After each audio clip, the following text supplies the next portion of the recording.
ये स्टार्ट हो गई क्या?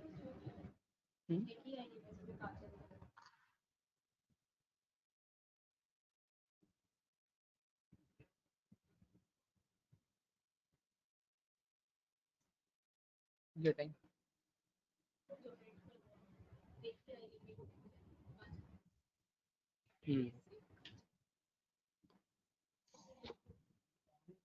किसी का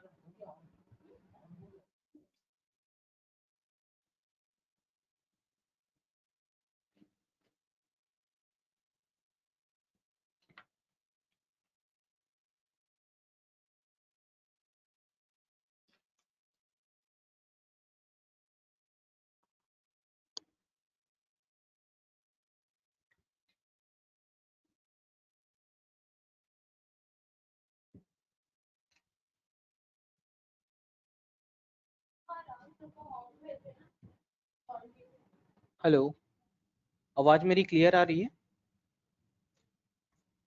गुड आफ्टरनून। आवाज क्लियर आ रही है आप लोग को?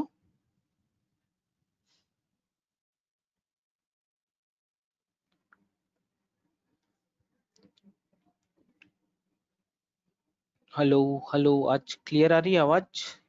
साउंड क्लियर आ रहा है? कमेंट सेक्शन में प्लीज बताएं।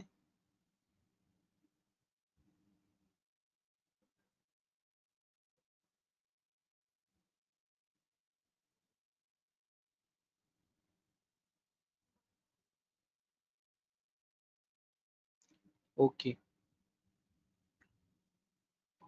आज जो हम लोग पढ़ने वाले हैं, ज्योग्राफी पढ़ने वाले हैं। आज हम लोग ज्योग्राफी पढ़ने वाले हैं। तो ज्योग्राफी के बारे में थोड़ा सा डिस्कशन करूंगा, इंट्रोडक्शन थोड़ा सा बताऊंगा उसके बारे में। ज्योग्राफी क्यों पढ़ते हैं, क्यों जरूरी ज्योग्राफी, उसके बारे में हम लोग थोड़ा सा डिस्कशन करेंगे, ठीक है? तो इंट्रोडक्शन बता देता हूँ मैं ज्योग्राफी के बारे में थोड़ा सा। ज्योग्राफी क्यों इंपॉर्टेंट है, क्यों पढ़ते हैं हम लोग, क्या क्या क्या ज्योग्राफी से हम लोग को फायदे हैं, तो उसके बारे में थोड़ा सा डिस्कशन करेंगे, ठीक है?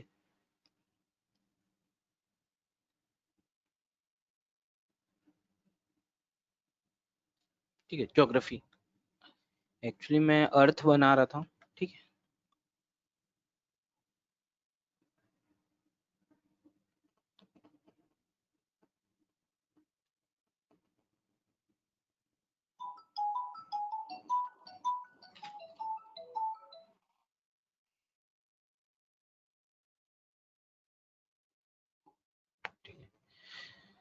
अच्छा, ज्योग्राफी के बारे में मैं थोड़ा सा डिस्कशन कर रहा था, बताने की कोशिश कर रहा था। ज्योग्राफी है ना, अब आप लोग देखोगे अर्थ की मैं बात कर रहा हूँ, तो अर्थ अगर कितना पुराना है बोलेंगे तो कितना पुराना है, एटलीस्ट देखोगे तो 4.5 4.5 मिलियन अरब वर्ष पुराना हमारा क्या है, मतलब अर्थ। 4.5 मतलब अर्थ की मैं बात कर रहा हूं तो 4.5 मिलियन 4.5 मिलियन अरब वर्ष पुराना अगर देखोगे तो क्या है हमारा अर्थ, है ना? अब इस समय देखेंगे प्लैनेट्स, मतलब आप देखे होंगे हमारा जो गैलेक्सी ऐसा दिखता है, गैलेक्सी बचपन में पढ़े होगे, मतलब स्कूल टाइम में आप लोग पढ़े होगे, हमारा जो गैलेक्सी इस टाइप का दिखता है। कैसा आकार है? तो सर्पिला आकार है ना, मतलब स्नेक का आकार है, एकदम राउंड राउंड शेप में, है ना? अब ये देखोगी ये हमारा पॉइंट है गैलेक्सी का, इस तरफ देखोगी ये सन, और उसके बाद हम मैं बना देता हूँ कितने प्लैनेट्स टोटल आज की डेट में, कितने प्लैनेट्स हैं हमारे पास? ये हमारा कौन सा? सन, ठीक है? ये दिख रहा होगा आप लोग को, आप लोग को ये तो पता होगा। सबसे पहला मर्क्यूरी, मर्क्यूरी के बाद वीनस, वीनस के बाद देखोगे अर्थ, अर्थ के बाद देखोगे तो कौन सा हमारा? जुपिटर, जुपिटर के बाद सैटर्न, सैटर्न के बाद देखोगे तो नेपच्यून, प्लूटो, ठीक है? तो ये सारे, मतलब ये बताने की कोशिश कर रहा हूँ मैं, जब हम लोग बिग बैंग थ्योरी आप लोग पढ़े होगे। खैर मैं आज जो पढ़ाऊंगा आप लोग को इंडियन इंडियन ज्योग्राफी के बारे में पढ़ाऊंगा, इंडियन ज्योग्राफी। पर इंडियन ज्योग्राफी पढ़ने से पहले मैं थोड़ा सा उसके बारे में डिस्कशन करूंगा।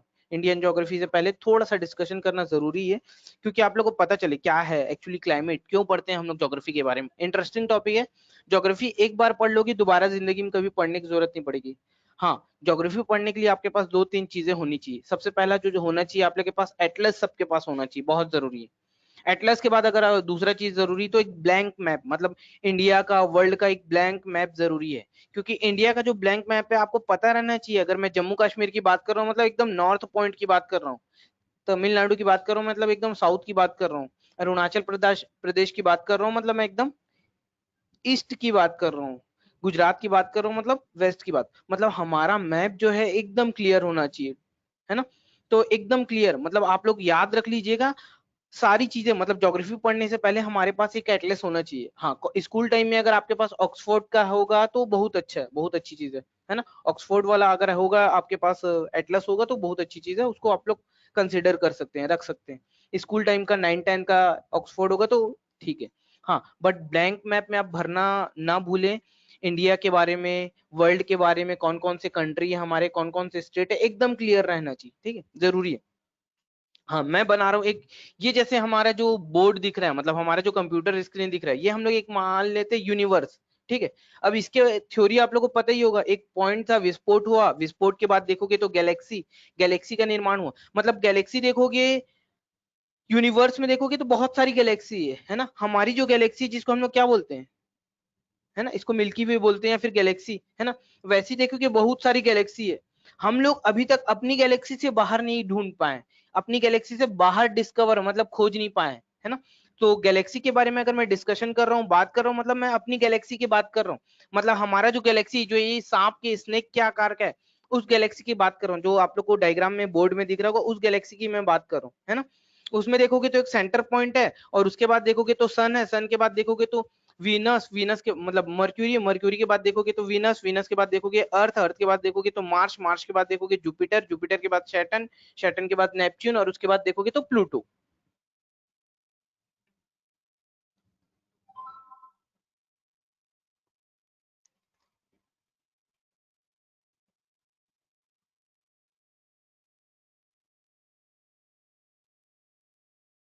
अच्छा, ये जो आप लोग को स्क्रीन दिखाई दे रहा है यहाँ पे,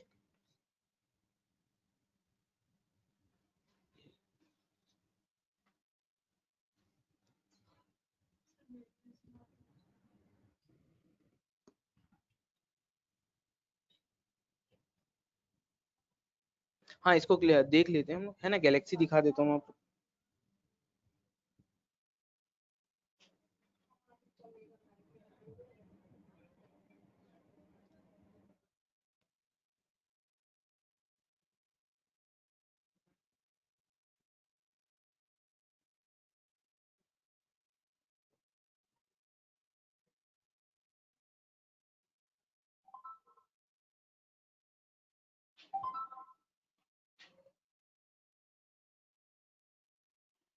ये आ रहा है ना? हाँ ये तो आ रहा है।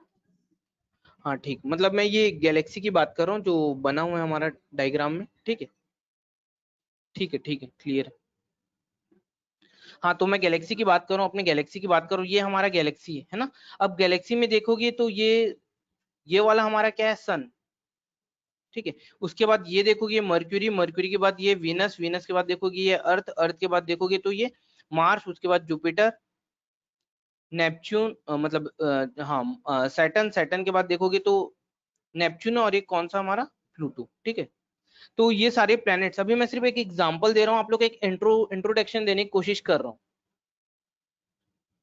एक इंट्रोडक्शन देने की कोशिश कर रहा हूँ कि हमारा गैलेक्सी, मतलब अगर मैं अपने अर्थ की बात कर रहा हूँ तो ये 4.5 मिलियन अरब वर्ष पुराना है हमारा गैलेक्सी। अब इस समय देखोगे क्योंकि एक पॉइंट था, विस्फोट हुआ जिसके कारण बहुत सारे गैलेक्सी बने, वैसे ही देखोगे तो हमारा एक गैलेक्सी है, ठीक है। अब उसमें देखोगे तो बहुत सारे प्लैनेट्स है, सन है, और बहुत सारे क्या है, प्लैनेट्स है। पहले अगर मैं अर्थ की बात कर रहा हूँ या सारे प्लैनेट्स की बात कर रहा हूँ तो ये जलता हुआ एकदम आग का गोला थे, है ना।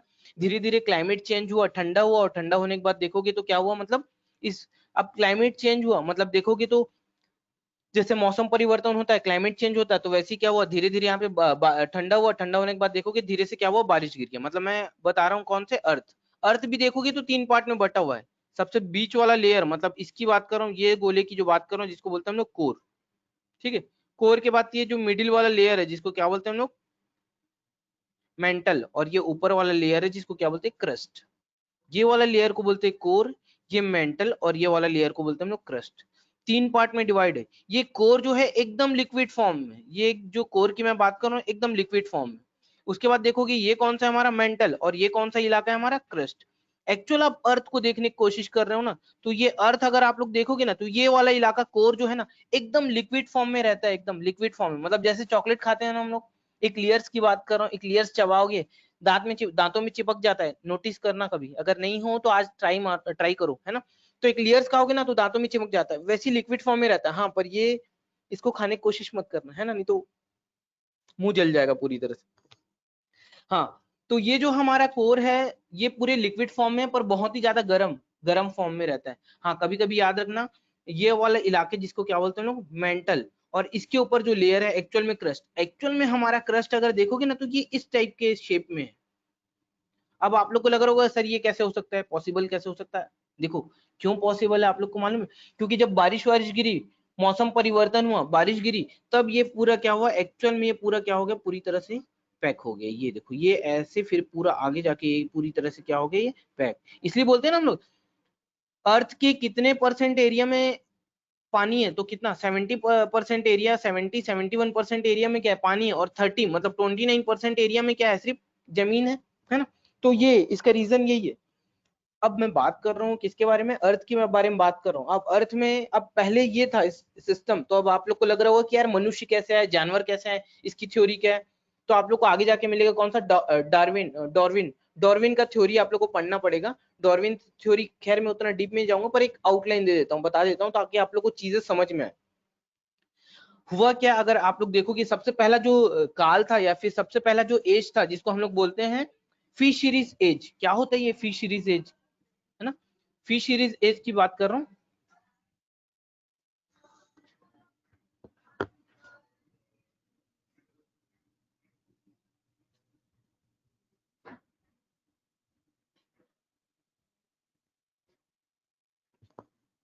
फिशरीज एज, है ना। मैं फिशरीज एज मतलब ये बता रहा हूँ, मछली मतलब सबसे पहला जो हम लोग पढ़ते हैं मछलियों के बारे में पढ़ते हैं, फिशरीज मतलब फिश के बारे में सबसे पहला पढ़ते हैं।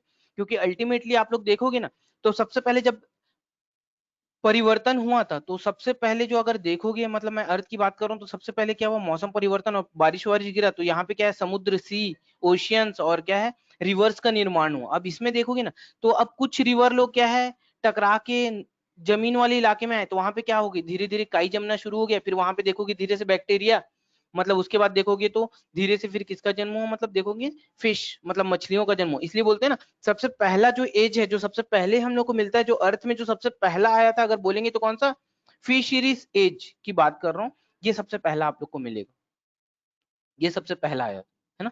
इसके बाद देखोगे धीरे धीरे इन लोग भी देखोगे, तो इन लोग में भी 2-3 प्रजाति है, जैसे टेटपॉल हो गया, है ना, वो आगे जाके मेंढक के रूप में कन्वर्ट होता है। इसके बाद देखोगे तो कुछ फिशरीज, कुछ मछलियां उछल के कहाँ पे आ गई, जमीन पे आ गई, या कुछ थे जो जमीन पे आ गए। तो ऐसा देखोगे ना, तो इस तरह से हम लोग को कैसे, अब इसमें डार्विन का सिद्धांत फिर कैसे काम करता है एक्चुअल में देखोगे तो, अब कुछ लोग तो जल में रहे, पर कुछ प्राणी, कुछ जीव जो है उछल के कहाँ पे आ गए, मैदान, जमीनी वाले इलाके में आ गए। तो उन लोग क्लाइमेट के हिसाब से अपने आप को चेंज करने की पूरी तरह से कोशिश किए, मतलब अपने आप को मौसम के अनुसार पूरी तरह से चेंज करने की कोशिश की।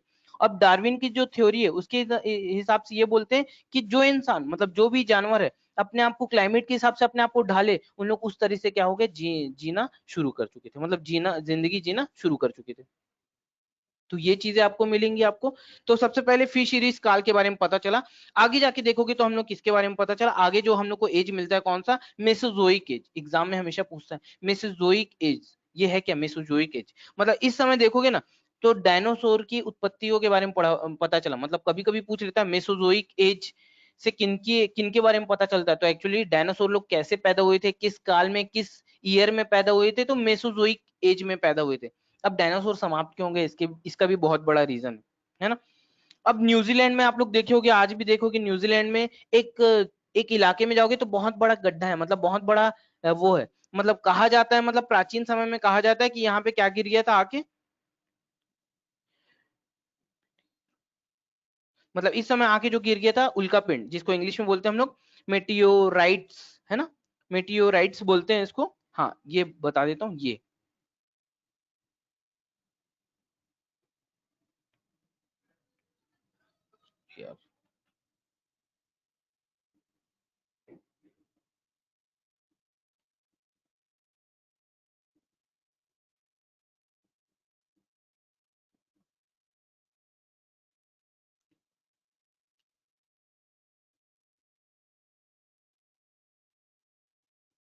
ठीक है, ये एक्चुअल में क्या है, अगर आप लोग देखोगे तो ये मेटियोराइट्स देखोगे ना, तो इस मतलब हाँ, इसी को बोलते हैं हम लोग उल्का पिंड। इसी के गिरने के कारण क्या हुआ था, मतलब आज के डेट में देखोगे तो डायनासोर समाप्त हो गए थे। अब इनकी गिरने से कैसे समाप्त हुआ, अब ये मन में आ रहा होगा सवाल।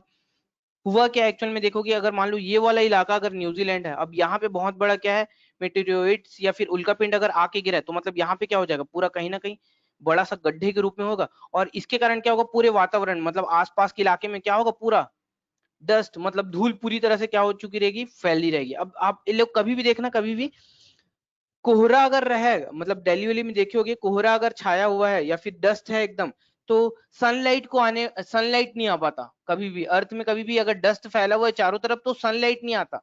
अब इसके कारण ये हुआ था कि लाखों सालों तक क्या नहीं आ पाए, इंडिया में सनलाइट आ नहीं पाया। अब सनलाइट नहीं आया तो कैसे इन लोग डेथ हो गए। अब ये मन में आ रहा है भैया सनलाइट नहीं आया, रात में हम लोग रहते हैं तो मर थोड़ी नहीं जाते, है ना। तो अगर सनलाइट नहीं आ रहा है ना, तो अल्टीमेटली होता क्या है, पेड़ पौधे, है ना, पेड़ पौधे क्या है, फोटोसिंथेसिस मतलब प्रकाश संश्लेषण में अपना भोजन बना नहीं पाते। अब पेड़ पौधे नहीं रहेंगे तो शाकाहारी जानवर नहीं रहेंगे, शाकाहारी जानवर नहीं रहेंगे तो अल्टीमेटली कौन, डायनासोर की डेथ हो जाएगी। तो यही से है, मतलब इकोलॉजी, मतलब ये भी अगर आप पोर्शन डिटेल में देखोगे ना, तो ये इकोलॉजी इन्वायरमेंट का एक पोर्शन है।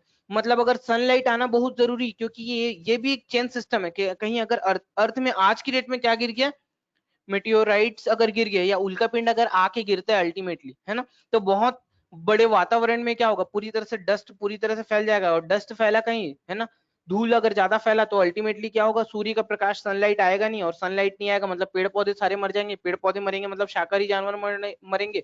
उन पे डिपेंड है हम लोग पूरी तरह से, हम लोग, है ना। मतलब अगर सनलाइट नहीं आ रहा मतलब क्या होगा, एग्रीकल्चर होगा नहीं। अब एग्रीकल्चर होगा नहीं तो अल्टीमेटली हम लोग को खाना मिलेगा नहीं, प्रोटीन विटामिन मिलेंगे नहीं, मतलब क्या होगा, पृथ्वी पूरी तरह से क्या हो जाएगी, समाप्त हो जाएगी।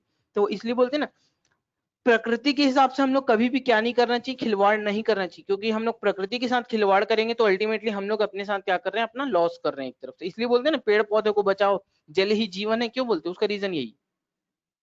तो हर चीज एक दूसरे से क्या है, पूरी तरह से क्या है, देखोगे तो पूरी तरह से कनेक्टेड है ना, कोई अलग नहीं है। हाँ, हाँ, मैं ये बात कर रहा था, डायनासोर लोग आए, डायनासोर के मरने का रीजन यही है कि उल्का पिंड आके गिर गया, और जिसके कारण क्या हुआ, पूरे वातावरण में फैल गया, और सनलाइट आया नहीं, जिसके कारण क्या है, डायनासोर की डेथ होगी। ये थ्योरी मिलती है हम लोग को, और कभी इंटरव्यू में दिलाने का मौका मिले, कोई पूछ लिया तो हम लोग ऑथेंटिक आंसर दे सकते हैं। हाँ, अब मैं आता हूँ किसके बारे में, मनुष्य के बारे में बात करता हूँ कि मनुष्य इंडिया में कैसे है, मतलब मनुष्य अर्थ में, पृथ्वी में कैसे आए मनुष्य। अब पहले हम लोग बचपन में पढ़ेंगे, स्कूल लाइफ में पढ़ेंगे, हमारे जो पूर्वज थे वो कैसे हुआ करते थे, मंकी टाइप हुआ करते थे। अब ऐसा तो नहीं है मंकी टाइप हुआ करते थे मतलब आज हम लोग बंदर या मंकी को बांध के रखें, 50 साल बाद देखेंगे कि यार मनुष्य में कन्वर्ट हो जाएगा, तो ऐसा पॉसिबल है क्या, नहीं। क्यों, क्योंकि मंकी में भी एक टाइप है, मतलब मंकी में भी देखोगे तो अलग अलग टाइप्स मिलते हैं। तो हम लोग के जो पूर्वज है एक्चुअल देखोगे तो जिसको बोलते हैं हम लोग प्राइमेट्स, है ना, हमारे जो पूर्वज जो एक्चुअल में मनुष्य के हिसाब से कन्वर्ट हुए, जिसको हम लोग बोलते हैं प्राइमेट्स, ये प्राइमेट्स, ठीक है। ये मनुष्य का जो पहला पूर्वज है एक्चुअल में देखते हैं, प्राइमेट्स, है ना। यही मंकी है, वो भी एक्चुअल में मंकी टाइप दिखता था, पर इस यही टाइप का जो प्रजाति, यही टाइप का जो मंकी, वो धीरे धीरे क्या ये जिसके पास था ब्रेन बहुत ज्यादा था, मतलब दिमाग बहुत वो था, शार्प था। अब इसका दिमाग बहुत शार्प था, तो ये अपना नया नया टेक्नोलॉजी का यूज करना शुरू किया, मतलब नया नया टेक्नोलॉजी, मतलब प्राइमेट्स की अगर मैं बात कर रहा हूँ तो ये जो है आगे जाके मनुष्य में, मतलब आगे जाके देखोगे तो होमोसेपियन में यही कन्वर्ट होते, कौन से, हमारे प्राइमेट्स, या इसी को हिंदी में देखोगे तो क्या बोलते हैं, लीमर, है ना। ये प्राइमेट्स है, या इसी को हिंदी में बोलते हैं हम लोग लीमर, ठीक है। अब ये प्राइमेट्स की मैं बात करूं तो प्राइमेट्स कैसे टैलेंटेड थे इसके बारे में बताता हूं मैं आप लोग को। अब इन लोग जीने के लिए, जिंदगी जीने के लिए कैसे कैसे सरवाइव किए। अब क्या होता था, इन लोग पहले अगर देखोगे, पहले के प्राइमेट्स या लीमर की मैं बात कर रहा हूँ, तो इनके जो हाथ थे, मतलब बड़े हाथ जो थे, ये पैर जितने थे, हम लोग इसको पैर टाइप यूज करते थे, है ना। मतलब इस हाथों से देखोगे तो पैर टाइप पूरा क्या होता है, यूज होता था, मतलब चारों हाथ से चलते थे, जैसे आज की डेट में मंकी चलता है वैसे ही चलते हैं। मतलब ये जो हाथ थे वो घुटनों से ज्यादा लंबा हुआ करते थे, मतलब घुटने से ज्यादा लंबा हुआ करते थे। दूसरा, पीछे पूंछ निकला हुआ था। तो हम लोग पूरा क्या थे, मंकी टाइप थे, मतलब वैसी रहन सहन स्टाइल वैसी था। आगे जाके इन लोग डेवलप कैसे हुए, अब क्या हुआ आगे जाके आप लोग देखोगे तो ये मंकी जो है, धीरे धीरे जब क्या होता था, गर्मियों के टाइम में पूरा जंगल के जंगल आग लग जाता था, तो इन लोग फिर लगा कि यार अब जीने के लिए कुछ ना कुछ तो करना पड़ेगा। तो क्या है, खाना गर्म मिला, मतलब खाना जला हुआ मिलना शुरू हो चुका था, है ना। अब पहला का अगर मंकी, प्राचीन मंकी की अगर मैं बात करूं, तो पहले के मंकी लोग क्या थे, नॉनवेज, नॉनवेज खा लेते थे, मतलब जिंदा रहने के लिए नॉनवेज, मतलब शेर वेर भालू वालू जो मिलता था वो कच्चा मांस खा लेते थे। अब ऐसा लगेगा यार अभी तो अपन कुछ कच्चा खाएंगे तो क्या होगा, अपेंडिक्स का प्रॉब्लम हो जाएगा, है ना, या फिर हो सकता है लूज मोशन का प्रॉब्लम हो जाए, है ना। पहले खाना कैसे पच जाता था, आज हम लोग थोड़ा भी स्पाइसी ऑयली खाते तो थोड़ा पाचन क्रिया होता नहीं, उसका भी बहुत बड़ा फैक्टर है ना, बॉडी से रिलेटेड। हार्डली कि हम लोग बायो में एकदम ज्यादा नहीं जाएंगे, पर आउटलाइन थोड़ा सा दे देता हूँ। अभी जो हम लोग खाना पचता है ना, तो हम लोग क्या करते हैं, मुंह से खाना खाते हैं, उसके बाद अल्टीमेटली कहाँ जाता है, वो स्मॉल इंटेस्टाइन में जाता है, फिर एनर्जी के रूप में कन्वर्ट होता है, पूरी बॉडी में मिल जाता है, ठीक है। तो ये खाने का एक फॉर्म है। बट पहले क्या होता था, कच्चा मांस कैसे पच जाता था, कैसे खा लेते थे, तो पहले कच्चा मांस मुंह के थ्रू जाता था स्मॉल इंटेस्टाइन, और स्मॉल इंटेस्टाइन से जाता था कहाँ, अपेंडिक्स। अपेंडिक्स कैसा मिक्सी टाइप काम करता है, जैसे मिक्सी पूरा खाने को पूरा एकदम वो बना देता है ना, एकदम वो जूस टाइप बना देता है एकदम, वैसी क्या रहता था, अपेंडिक्स बनाता था एकदम जूस टाइप एकदम, है ना।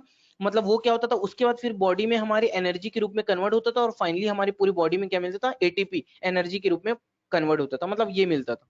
तो पहले हम लोग जो रहते थे कच्चा मांस खा लेते थे, पका लेते थे। अब क्या हुआ आगे जाके, प्राइमेट्स लिमर लोग बहुत स्मार्ट हो गए। अब इन लोग को लगा यार खाना पका के ज्यादा अच्छा है, क्योंकि इन लोग को पता चला है जंगल में आग लग जाती है, और उस मांस को खाते हैं तो वो बड़ा चिकन मटन टाइप थोड़ा सा स्पाइसी रोस्ट हो जाता है, और उसको खाना आसान है, और उसको डाइजेस्ट करना भी आसान।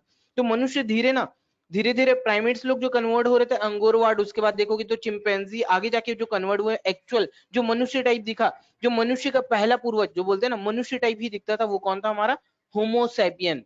ये थोड़ा सा याद रख लेना, हम लोग कभी कभी पढ़ते हैं मनुष्य का साइंटिफिक नेम क्या है एक्चुअल में, तो वो क्या है, होमोसैपियन, है ना। मनुष्य का साइंटिफिक नेम क्या है, तो होमोसैपियन।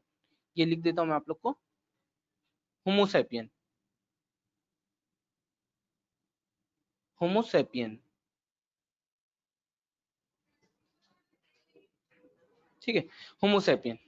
अब ये होमोसेपियन जो था ये मनुष्य टाइप था एक्चुअल में, देखेंगे तो ये पूरी तरह से मनुष्य के रूप में कन्वर्ट हो चुका था। बट इसमें भी एक फॉल्ट क्या था, हाथ जो थे वो घुटनों से कहीं लंबे थे, और इनके जो बाल थे, मतलब जो आज के डेट में भालू है ना, उनके टाइप इनका क्या हुआ करता था, पहले बाल हुआ करता था। होमोसेपियन, होमोसेपियन में भी आगे जाके देखोगे तो बहुत चेंजेस हुआ है, क्योंकि होमोसेपियन का भी ना, जैसे हमारा अभी तो गला दिखता है, पर पहले हमारे गले नहीं हुआ करते थे, क्योंकि ज्यादा यूज करते नहीं थे हम लोग, तो उसका इसलिए हम लोग क्या करते थे, होमोसेपियन का देखोगे तो बेसिकली गला बहुत कम था, मतलब ना के बराबर था।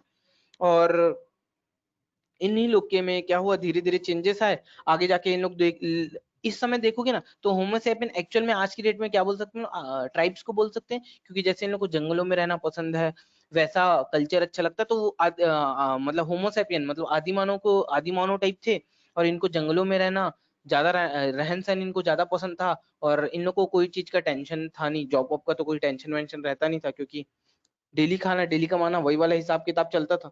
तो होमोसेपियन आगे जाके देखोगे तो मनुष्य टाइप, मतलब सिस्टमेटिक घर बना के रहना शुरू कर दिया। मतलब मैं किसकी बात कर रहा हूँ, इंडस वैली सिविलाइजेशन, मतलब ये हिस्ट्री का पोर्शन है। सिस्टमेटिक तरीके से रहना शुरू किए, एग्रीकल्चर शुरू किया, और इन लोग का जीवन इस तरह से क्या हुआ, आगे धीरे धीरे बढ़ता। तो ये होमोसेपियन, तो होमोसेपियन की स्टोरी है। तो ये होमोसेपियन लोग इस तरह से मतलब क्या हुए, अपने आप को धीरे धीरे क्या करते चले गए, चेंज करते चले गए। अब आ जाते हैं, मैं थोड़ी सी बात करता हूँ क्लाइमेट के बारे में बताता हूँ, इसके बाद एक्चुअल में हम लोग पहुंचेंगे किसके बारे में, इंडियन हिस्ट्री के बारे में बताऊंगा, डिस्कशन करूंगा।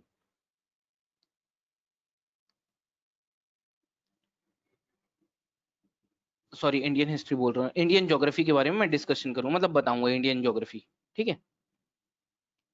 अब देखो, अब ये तो हो गया हमारा क्या है, मनुष्य के बारे में बात कर रहा था, मनुष्य लोग कैसे कैसे कन्वर्ट हुए, है ना।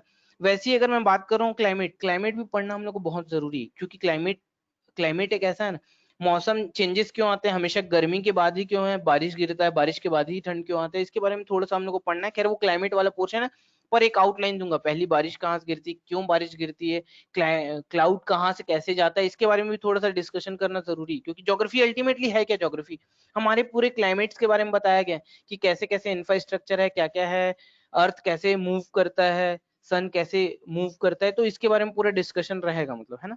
आज खैर हम लोग चालू कर देंगे, मतलब हमारा जो पहला टॉपिक रहेगा साइज एंड शेप के बारे में डिस्कशन रहेगा, मतलब ये पहला टॉपिक, पर मैं क्लाइमेट के बारे में थोड़ा सा एक आउटलाइन दूंगा। ये देखो, ये जैसा हमारा क्लाइमेट की मैं बात कर रहा हूँ, ये हमारा, ये तो खैर मैं इंडिया बना रहा हूँ,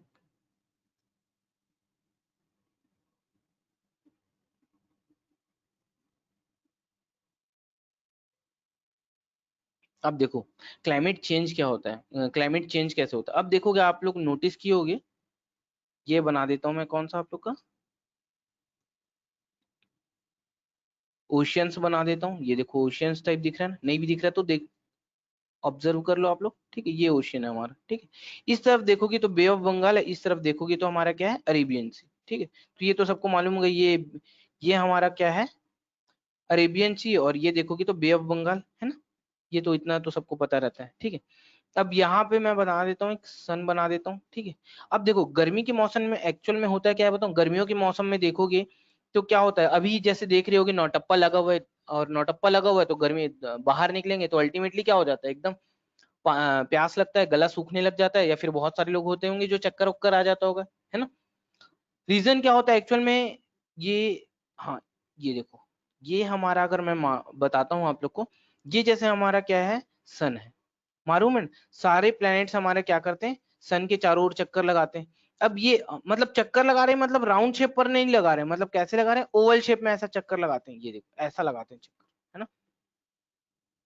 कभी अर्थ यहाँ रहता है, फिर कभी यहाँ जाता है, फिर यहाँ जाता है धीरे से, फिर यहाँ चले जाता है, फिर धीरे से यहाँ चले जाता है अर्थ हमारा, फिर यहाँ चले जाता है, ऐसा चारों ओर चक्कर लगाते हैं, है ना। अब चक्कर लगाते हैं ना तो देखो, इस टाइम जब चक्कर लगा रहा है अर्थ, यहाँ पे चक्कर लगा रहा है या यहाँ पे जब चक्कर लगा रहे हैं अर्थ हमारे, तो ये सबसे पास का एरिया है।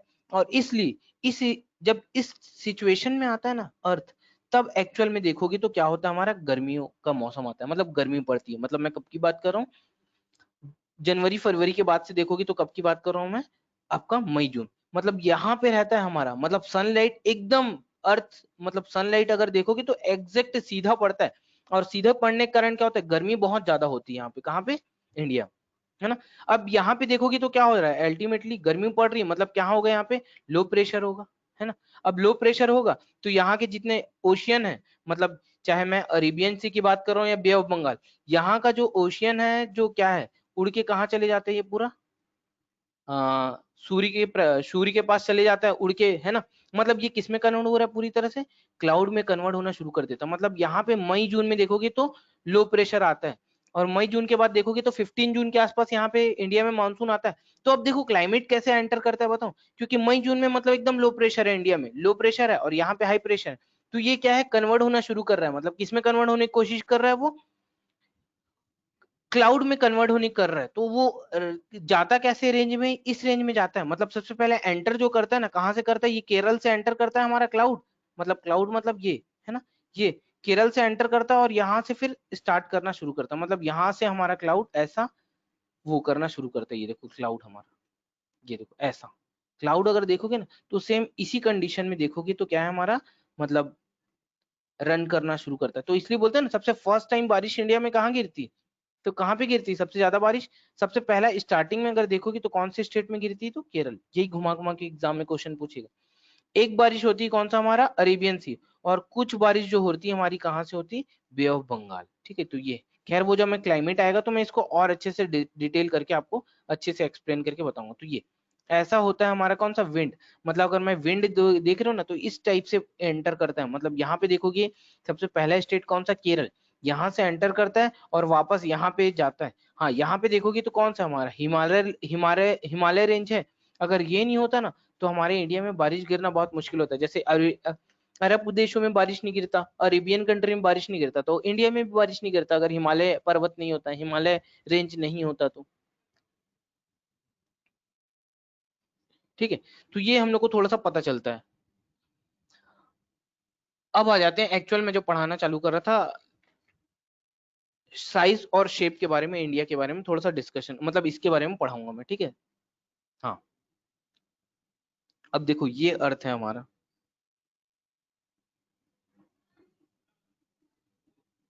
ठीक है, अर्थ। ये देखोगे बीच वाला एरिया जिसको बोलते हैं हम लोग इक्वेटर, ठीक। ये इक्वेटर है, ये वाला जो इलाका है जिसको क्या बोलते हैं हम लोग, ट्रॉपिक ऑफ कैंसर, और ये बोलते हैं इसको ट्रॉपिक ऑफ कैप्रिकॉर्न, ठीक है।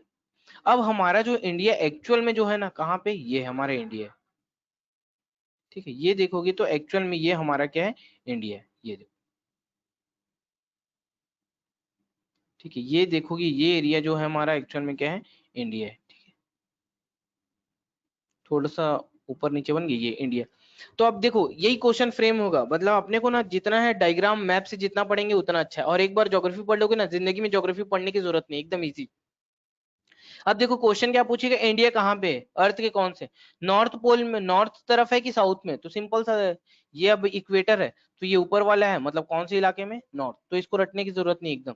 अब ये कौन सा है, साउथ वाला, तो कौन कौन सा कंट्री नॉर्थ में, कौन कौन सा साउथ में, तो आप लोग मैप देखोगे तो ये क्या हो जाएगा आप लोग का एकदम क्लियर हो जाएगा। अब इंडिया के बारे में थोड़ा सा, हाँ अब ये याद रख लेना, ये तो आप लोग को अर्थ के बारे में पता चल गया, पर बोलते हैं ना हमारे अर्थ में ये बहुत सारी क्या है, एक रेखा खींची गई है, मतलब एक रेखा खींची गई है, ठीक है, ये बहुत सारी रेखा खींची गई है आप लोग की, ठीक है। हाँ ये खींची गई है मतलब ये काल्पनिक है, मतलब ये हम लोगों ने खींचा है, क्यों खींचा है मालूम, इसी को बोलते हैं, एक को इसको बोलते हैं लॉन्गिट्यूड, लॉन्गिट्यूड है, और ये वाली जो रेखा है ये ऐसा जो रहेगा, इस टाइप की जो रेखा रहेगी जिसको बोलते हैं हम लोग लैटिट्यूड। ये क्यों खींचा गया इसके बारे में कुछ आइडिया है, कोई बताना चाहेगा, कुछ आंसर है तो आप लोग को अगर कुछ पता होगा इसके बारे में तो बताइए, नहीं तो फिर मैं बताता हूँ आप लोग को, ये ऐसा है, ये लैटिट्यूड क्यों खींचा गया इसके बारे में, हाँ कौन बताएगा, कमेंट सेक्शन में बता सकते हो आप लोग। रीजन क्या है इसको खींचने का, ये थोड़ा सा बता देता हूँ। अच्छा टाइम के लिए, हाँ ठीक है, ये बहुत हद तक सही बोल रहे हो, टाइम के लिए खींचा गया है, बहुत हद तक सही बोल रहे हो आप लोग।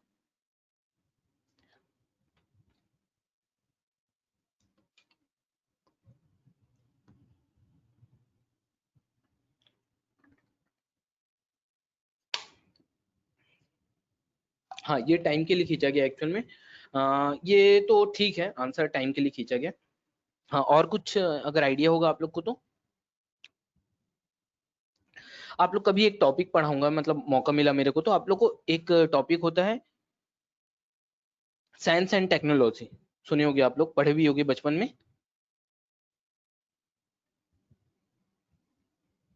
हाँ ठीक है सही बोल रहे हो। हाँ तो आप लोग साइंस और टेक्नोलॉजी करके एक टॉपिक पढ़े होगे, ये बहुत इंपॉर्टेंट टॉपिक है, साइंस एंड टेक्नोलॉजी का, ठीक है क्या ये, इसके बारे में थोड़ा सा बता रहा हूँ, 1 मिनट पानी पी लेता हूँ ना।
हम्म, हाँ तो मैं, हाँ तो ये साइंस एंड टेक्नोलॉजी करके एक सब्जेक्ट होता है, साइंस एंड टेक्नोलॉजी बहुत ही अच्छा सब्जेक्ट है, इंपॉर्टेंट है, और आप लोग पीएससी वीएससी कभी दिलाना चाहेंगे या यूपीएससी दिलाना चाहोगे तो बहुत बड़ा रोल प्ले करता है इनका।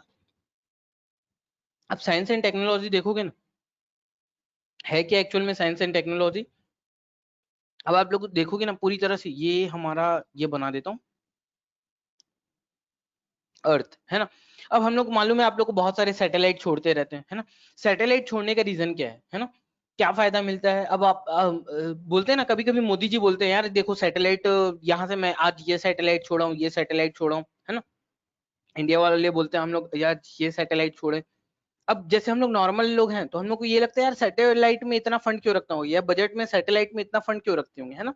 पहले देखोगे तो सैटेलाइट छोड़ने का काम एक ही करता था, कौन, नासा, अब आप लोग को बचपन में याद हो या बचपन में छोटे छोटे हो गए, किसी घर दूरदर्शन लगा होगा तो थोड़ा सा याद होगा आप लोग को, एंटीना होता था, घुमाना पड़ता था, है ना, एंटीना होता था जिसको घुमा घुमा के चैनल पूछते थे पापा लोग, आ रहा है बेटा, आ रहा है बेटा, आ रहा है बेटा करके, तो बोलते थे नहीं आ रहा है, नहीं आ रहा है। अगर बचपन में छोटे हो गए याद होगा तो थोड़ा नोटिस की होगी, है ना। एक्चुअली सैटेलाइट क्या था, मतलब सैटेलाइट जैसे ये अर्थ है ना, कि उसके ऊपर जैसे ये हमारा अर्थ है, अब मालूम है अर्थ चारों ओर चक्कर लगा रहा है, किसके, सन के चारों ओर क्या लगा रहा है, पूरी तरह से चक्कर लगा रहा है। यहाँ पे अपन सैटेलाइट छोड़े, मतलब कहाँ पे, इंडिया के ऊपर में अपन एक सैटेलाइट छोड़ दी, ये सैटेलाइट है ना। सैटेलाइट देखोगे ना इस टाइप का रहता है सैटेलाइट, ये ऐसा, नोटिस करना आप लोग देखोगे तो कभी, ये ऐसा रहता है सैटेलाइट, ये इस टाइप का रहता है, ये ऐसा,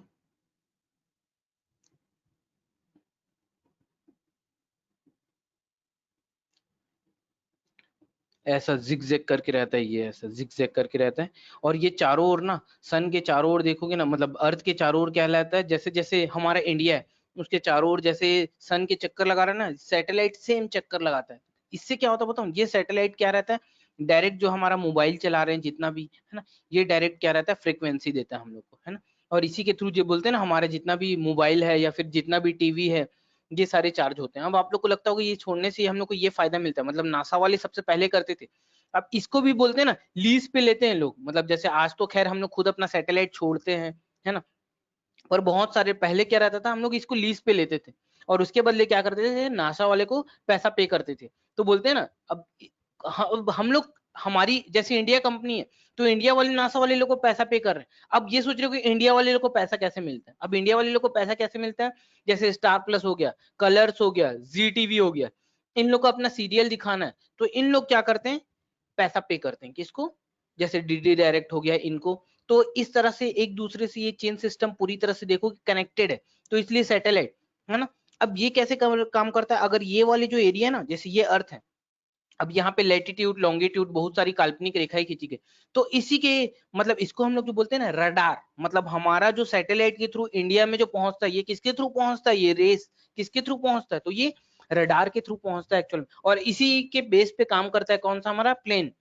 सेम प्लेन भी इसी कंडीशन में काम करता है, मतलब ये नहीं कि प्लेन अपन नीचे देख के चला रहे हैं, हाँ ये इंडिया आ गया, इंडिया का मणिपुर आ गया, ये यार राजस्थान आ गया, नहीं, सेम इसी रेंज में काम करता है। मतलब देखोगे ना, अब खैर मैं एकदम डिटेल में नहीं जाऊंगा, अगर अर्थ की मैं बात कर रहा हूँ, तो ये अगर अर्थ है ना, तो इसमें भी ना फिर वायुमंडल के बहुत सारे लेयर है, जैसे ट्रोपोस्फियर, स्ट्रेटोस्फियर, बहुत सारे रेस है।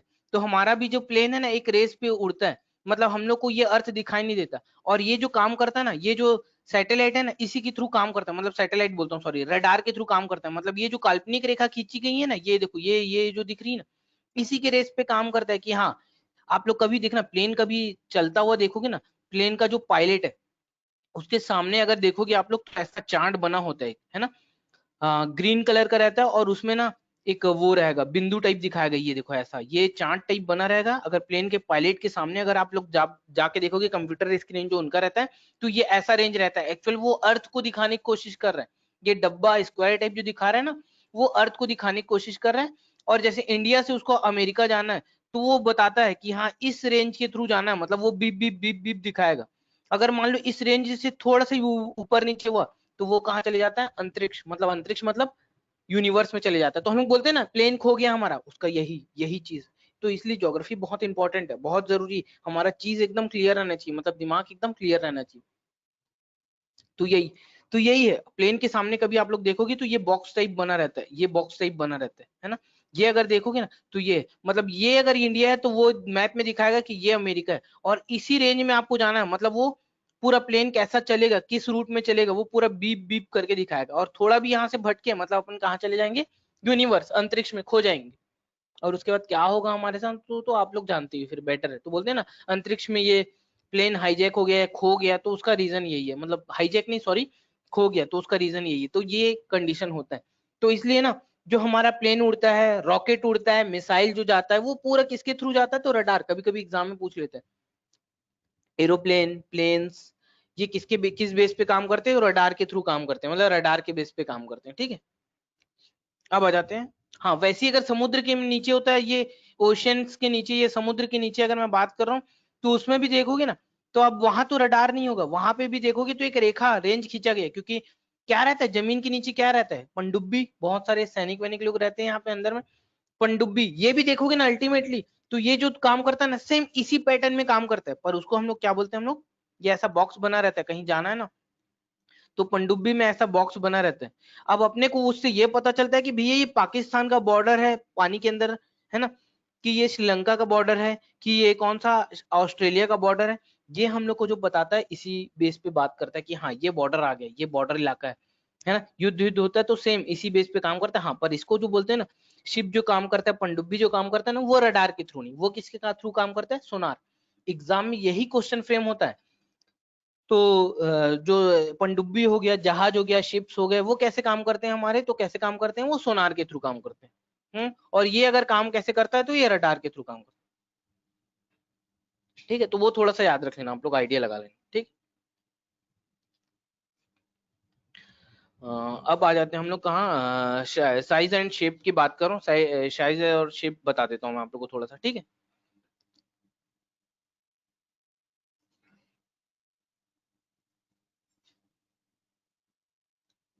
इंडिया का मतलब इंडिया का साइज और शेप फर्स्ट यूनिट में थोड़ा सा बता देता हूँ, ताकि आप लोग को और ज्यादा क्लियर हो। समझ में आ रहा है, क्लियर है ना एकदम? डाउट है तो, कंफ्यूजन होगा तो पूछ लीजिएगा। साइज एंड शेप, ठीक है। साइज इंडिया का अगर देखोगे, इंडिया दिखता कैसे, ये थोड़ा सा बता देता हूँ, मैप थोड़ा सा बनाना पड़ेगा। और हाँ, अगर आप लोग के पास मैप बनाने नहीं आ रहा है, कोई दिक्कत नहीं, आप लोग एक ब्लैंक मैप लाइएगा और ब्लैंक मैप में पूरा भरिएगा, मतलब कहाँ पे जम्मू कश्मीर है, राजस्थान कहाँ पे हमारा, है ना, गुजरात कहाँ पे, यहाँ तक कि आपको कंट्री भी पूरा क्लियर रहना चाहिए। खैर वैसे बचपन में आप लोग अगर डीपीएस वाले होगे तो डीपीएस वाले लोग का तो पूरा क्लियर रहता है मैप, उसमें दिक्कत नहीं होता डीपीएस वाले लोग।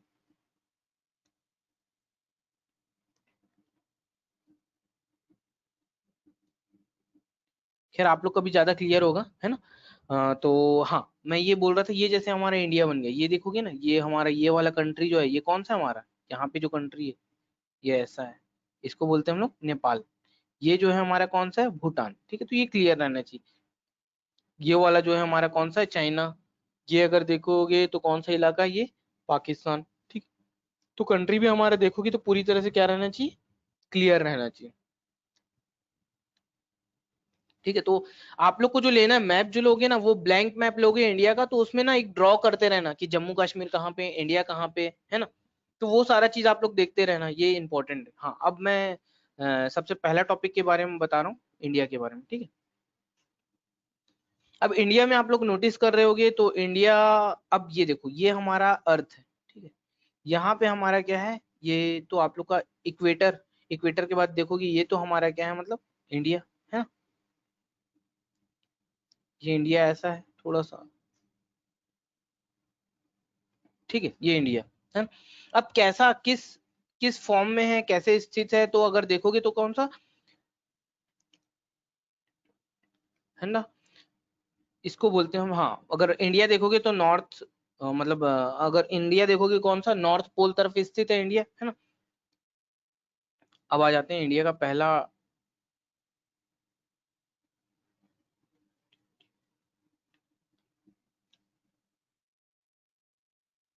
लेटिट्यूडिनल एक्सटेंट। ठीक है, ये क्या होता है एक्चुअल में, ये बता देता हूँ मैं आप लोग को। लेटिट्यूडिनल एक्सटेंट, है ना, मतलब हमारा अर्थ, है ना, पृथ्वी पे किस रेंज में, किस लेयर में स्थित है, मतलब हम लोग पढ़े ना लेटिट्यूड लॉन्गिट्यूड, अभी देखे ना, तो किस रेंज में स्थित है। लेटिट्यूड में अगर देखोगे तो क्या है, 8.4 नॉर्थ से 37.6 नॉर्थ, है ना, कैसा है, तो ये 8 डिग्री 4 नॉर्थ से, नॉर्थ टू 37 डिग्री 6 नॉर्थ में क्या है, हमारा अर्थ फिक्स है।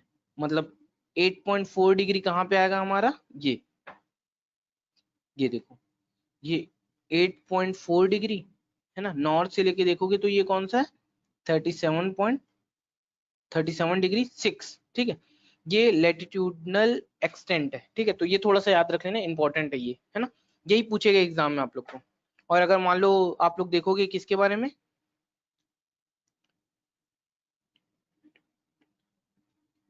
है ना। अब ये आ जाओगे आप लोग कौन सा,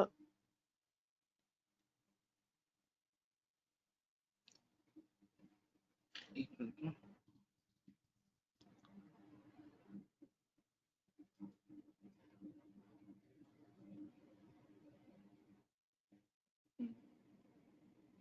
हाँ ये आ जाओगे आप लोग कौन सा,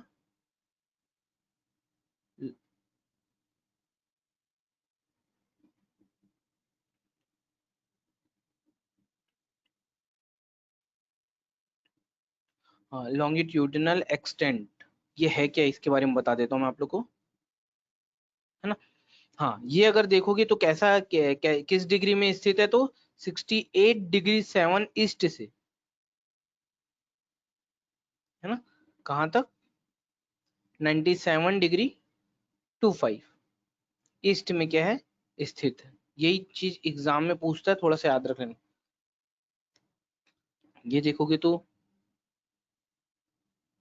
ये देखोगे तो 68 डिग्री 7 ईस्ट से 97 डिग्री 25, ये क्या है हमारा, ईस्ट, ठीक है।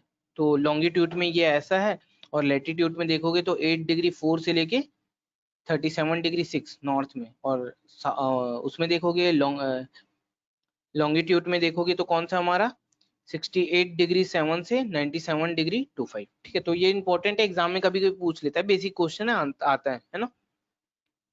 अब ये तो मालूम है इंडिया का एरिया कितना है, टोटल एरिया कितने एरिया में फैला हुआ है इंडिया, है ना।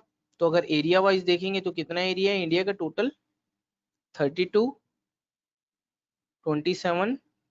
263 किलोमीटर स्क्वायर, ये स्क्वायर किलोमीटर, ठीक है। तो ये हमारा इंडिया का क्या है, एरिया है। एरिया एग्जाम में पूछ लेते हैं, 32 87 263 किलोमीटर स्क्वायर, ये एग्जाम में पूछते हैं।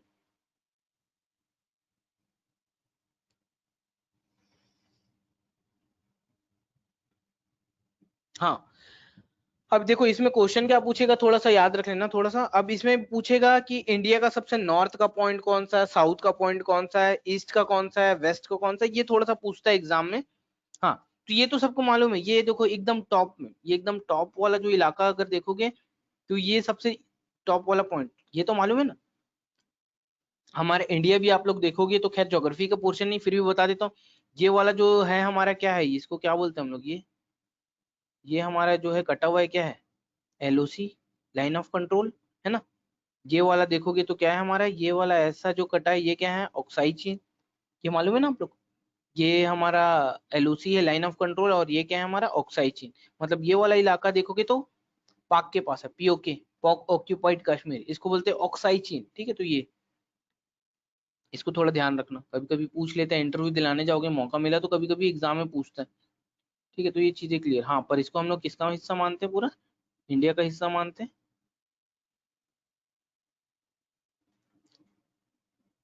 हाँ इंडिया का अगर देखोगे सबसे, हाँ एग्जाम में यही पूछेगा, इंडिया का सबसे नॉर्थ वाला पॉइंट कौन सा है, सबसे नॉर्थ का पॉइंट कौन सा है, तो कौन सा है हमारा, नॉर्थन मोस्ट पॉइंट कौन सा है हमारा, तो कौन सा है, इंदिरा कॉल। ये देखो यहाँ पे लिख देता हूँ, सॉरी यार यहाँ लिख देता हूँ, नॉर्थन मोस्ट पॉइंट कौन सा है तो हमारा, ये कौन सा है हमारा नॉर्थन मोस्ट पॉइंट, अगर देखोगे तो कौन सा है हमारा, इंदिरा पॉइंट,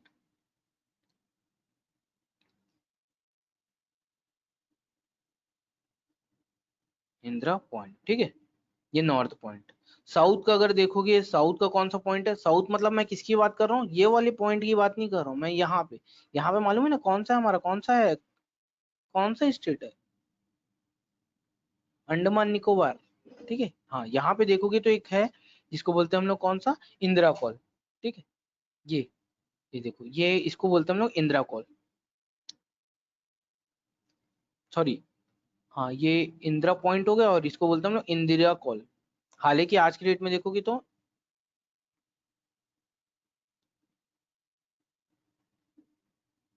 इंदिरा कॉल, ठीक है।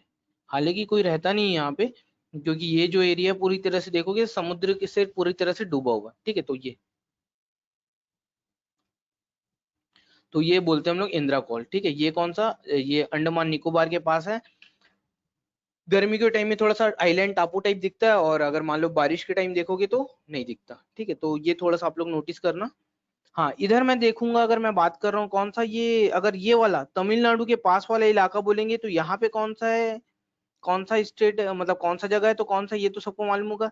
घूमने जाते हो आप लोग कहाँ पे, कन्याकुमारी। ठीक है, अगर बाई चांस इंदिरा कॉल नहीं दिया तो क्या लगाएंगे हम लोग, कन्याकुमारी। अगर दिया होगा ऑप्शन में तो कन्याकुमारी लगा देना। ठीक है, तो ये, हाँ, ये हमारा ईस्ट का अगर देखोगे तो कौन सा स्टेट है यहाँ पे, यहाँ पे कौन सा स्टेट है हमारा, Arunachal Pradesh.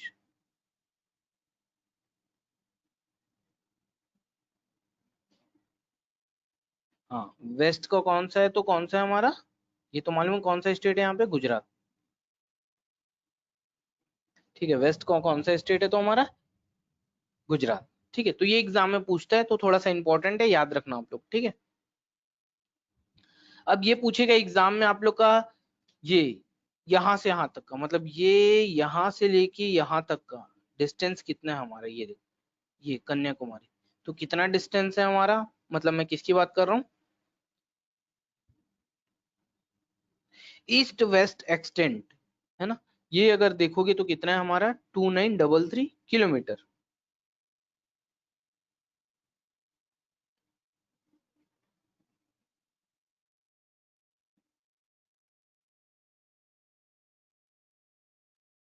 Sorry, 3214, sorry 3214 kilometre.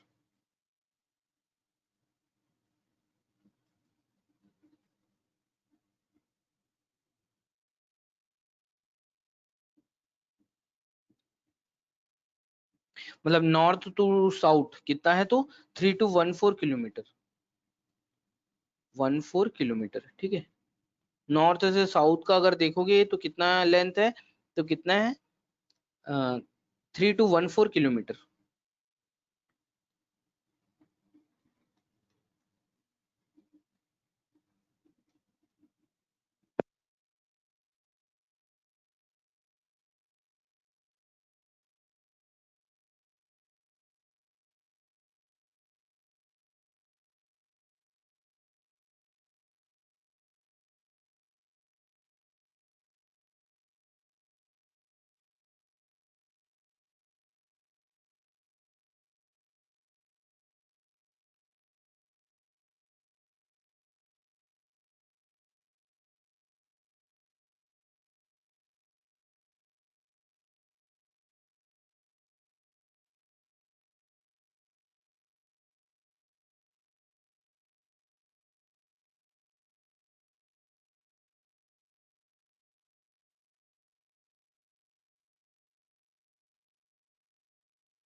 Hello hello hello hello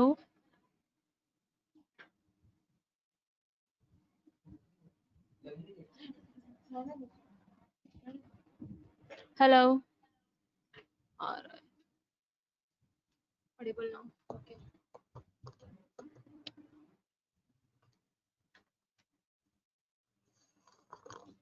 hello, clear आ रहा है आवाज अब?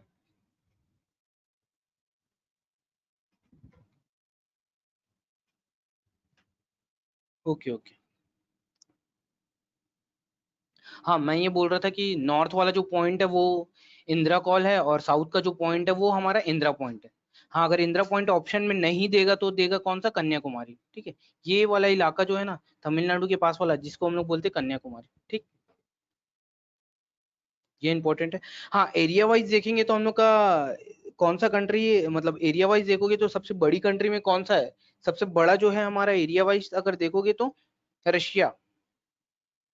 सबसे बड़ा अगर देखोगे तो कौन सा कंट्री, तो रशिया। रशिया सबसे बड़ा कंट्री। ये फर्स्ट नंबर पे। रशिया के बाद देखोगे कौन सा है हमारा, कनाडा। कनाडा के बाद देखोगे थर्ड नंबर पे कौन सी कंट्री, तो कौन सी हमारी, चाइना। फोर्थ नंबर में कौन सी कंट्री हमारी, तो कौन सी कंट्री, यूएसए। फिफ्थ नंबर में कौन सी कंट्री हमारी, तो कौन सी, ब्राजील। ब्राजील। और अगर सिक्स नंबर में देखोगे तो कौन सी कंट्री, बड़ी में देखोगे तो ऑस्ट्रेलिया।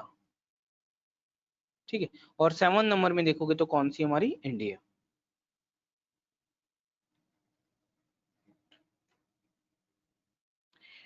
मतलब सेवंथ नंबर पे, मतलब हमारा एरिया वाइज अगर देखोगे तो कौन से नंबर पे कंट्री है, तो कौन से नंबर की कंट्री, सेवंथ नंबर की कंट्री है। हाँ, ये आप लोग लास्ट टाइम मेरे को पूछ रहे थे कि हिंदुस्तान नाम किसने दिया था, इंडिया नाम किसने दिया था। तो हमेशा याद रख लेना, हिंदुस्तान अगर किसी ने कहा था तो ईरान, ईरानी लोगों ने हम लोग को सबसे पहले क्या कहा था, हिंदुस्तान कहा था। और यूनान, यूनान के देश लोगों ने कहा था हम लोग को, इंडिया कंट्री कहा था। ठीक है, तो ये थोड़ा सा पूछ लेता है एग्जाम में। हाँ, अब मैं जो पढ़ाना चाह रहा हूँ आप लोग को ये बता रहा हूँ, ये देखो, ये यहाँ पे एक रेखा गुजरती है हमारी इंडिया में। ठीक है, ये ऐसा देखियो आप लोग, ये ऐसा, जिसको बोलते हैं हम लोग ट्रॉपिक ऑफ कैंसर, है ना, इसी को बोलते हैं ट्रॉपिक ऑफ कैंसर।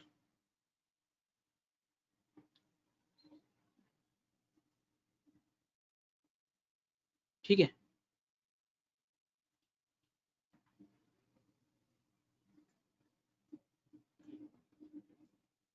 ठीक है, ये ऐसा गुजरता है हमारा, ये एक रेखा, एक लाइन गुजरती है यहाँ से, जिसको बोलते हैं हम लोग ट्रॉपिक ऑफ कैंसर। एक्चुअली ये लाइन बहुत इंपॉर्टेंट है, क्योंकि इसी के थ्रू हम लोग क्या करते हैं, टाइम जोन बांटा गया है, टाइम जोन में बांट दिया कि ये देखो ऐसा गुजरता है ये एक लाइन। ठीक है, ये ऐसा,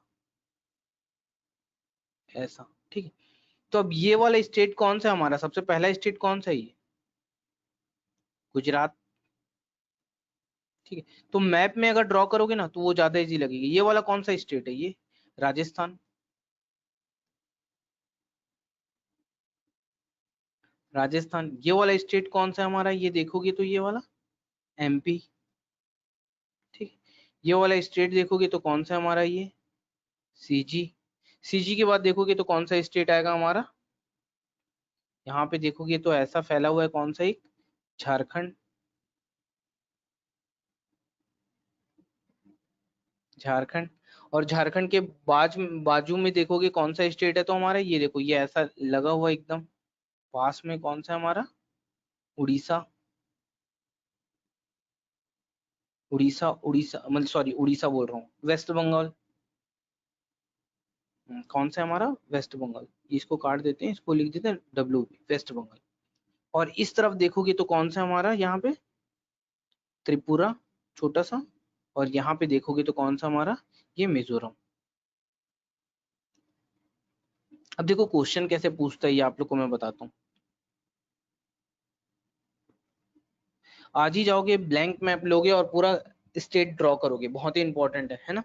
देखो, तो इसमें क्वेश्चन कैसा फ्रेम होगा? अब ट्रॉपिक ऑफ कैंसर कहाँ से गुजरता है, तो एकदम रटने की जरूरत नहीं। कोई कोई लोग रटते हैं, गुजरात, राजस्थान, एमपी, सीजी, झारखंड, फिर उसके बाद वेस्ट बंगाल, त्रिपुरा, मिजोरम। घुमा के क्वेश्चन क्या पूछ देगा, कौन सा स्टेट नहीं गुजरता, इन द केस पूछ दिया तो ऑप्शन में क्या देगा बताऊं, ये 7 सिस्टर में ले लेता है, त्रिपुरा, मिजोरम, नागालैंड, मणिपुर। अगर ऐसा ऑप्शन दे दिया तो त्रिपुरा और मतलब इसमें कौन सा गुजरता है, त्रिपुरा और मिजोरम। या फिर कभी कभी पूछ लेता है वेस्ट बंगाल, त्रिपुरा, मिजोरम, और एक दे देगा नागालैंड, कौन सा नहीं गुजरता। तो इसलिए हम लोग को ना क्वेश्चन जितना आपका कॉन्सेप्ट क्लियर रहेगा ना उतना ज्यादा अच्छा है, क्योंकि कॉन्सेप्ट से पढ़ोगे ना तो रटने की जरूरत नहीं। अब बहुत सारे लोग इसको ओरली लिख लिख के याद करते हैं ना, तो प्रॉब्लम होगा, रटना पड़ेगा आपको,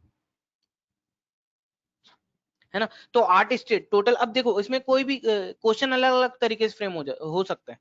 कितने स्टेट गुजरते हैं, सिंपल सा क्वेश्चन पूछेगा तो 8 स्टेट। देखो ये पहला गुजरात, ठीक है, second Rajasthan, third MP, fourth CG, fifth Jharkhand, six West Bengal, 7 Tripura और 8 मिजोरम।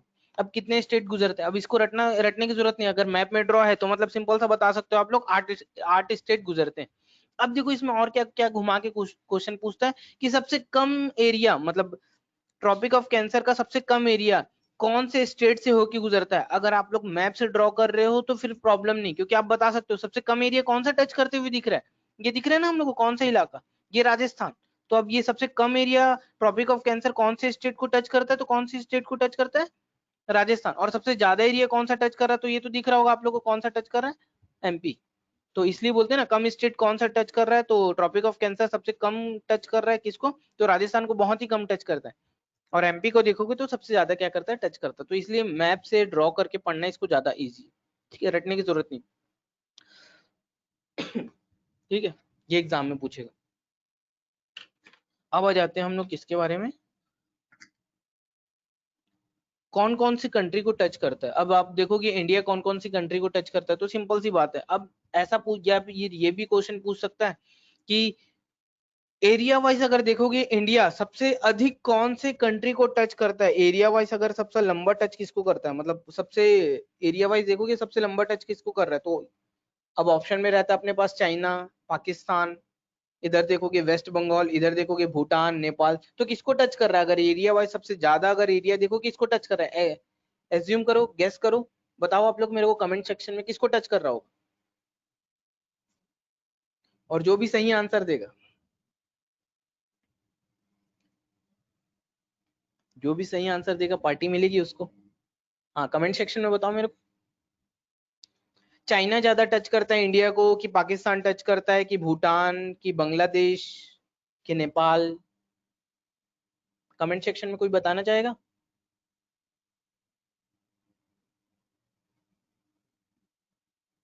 हाँ एक आंसर आ गया मेरे पास, चाइना, एक नेपाल।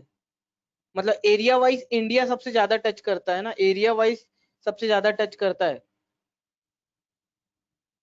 पड़ोसी कंट्री को, सबसे एरिया वाइज सबसे पड़ोसी कंट्री को कौन सा टच करता है सबसे ज्यादा, इंडिया एरिया वाइज सबसे पड़ोसी कंट्री को ज्यादा टच करता होगा। हाँ बांग्लादेश आ गया। हाँ ये आंसर सही है, कौन सा टच करता है, तो बांग्लादेश। कौन सा, यही क्वेश्चन फ्रेम होगा, कौन सा टच करता, तो ये बांग्लादेश। ये देखो ना बीच में घिरा हुआ है पूरी तरह से, ये देखो ये हमारा बांग्लादेश, ये देखो बांग्लादेश, ये पूरी तरह से देखोगे तो चारों एरिया से ले देखोगे तो पूरी तरह से घिरा हुआ है। मतलब कौन सा देश टच कर रहा है, तो सबसे ज्यादा तो बांग्लादेश। बांग्लादेश सबसे ज्यादा टच करता है। अब इसी में क्वेश्चन घुमा घुमा के पूछेगा। अब पूछेगा क्वेश्चन एग्जाम में कि कौन कौन सा स्टेट टच करता है, तो मैप आप लोग का एकदम क्लियर रहना चाहिए, क्योंकि रटने की जरूरत नहीं, रटोगे तो फिर प्रॉब्लम होगा, है ना। अब देखोगे तो एकदम इजी है ना। अब बांग्लादेश कैसे टच कर रहा है, ये देखो बांग्लादेश को कौन कौन से। अब देखो क्वेश्चन क्या पूछेगा, बांग्लादेश को हमारे मतलब इंडिया के कौन कौन से स्टेट टच करते हैं, अब ये क्वेश्चन पूछ देगा, तो मैप क्लियर होना चाहिए, नहीं तो वही रटने वाला काम हो जाएगा एकदम। रटोगे तो फिर प्रॉब्लम होगा आगे जाके, है ना।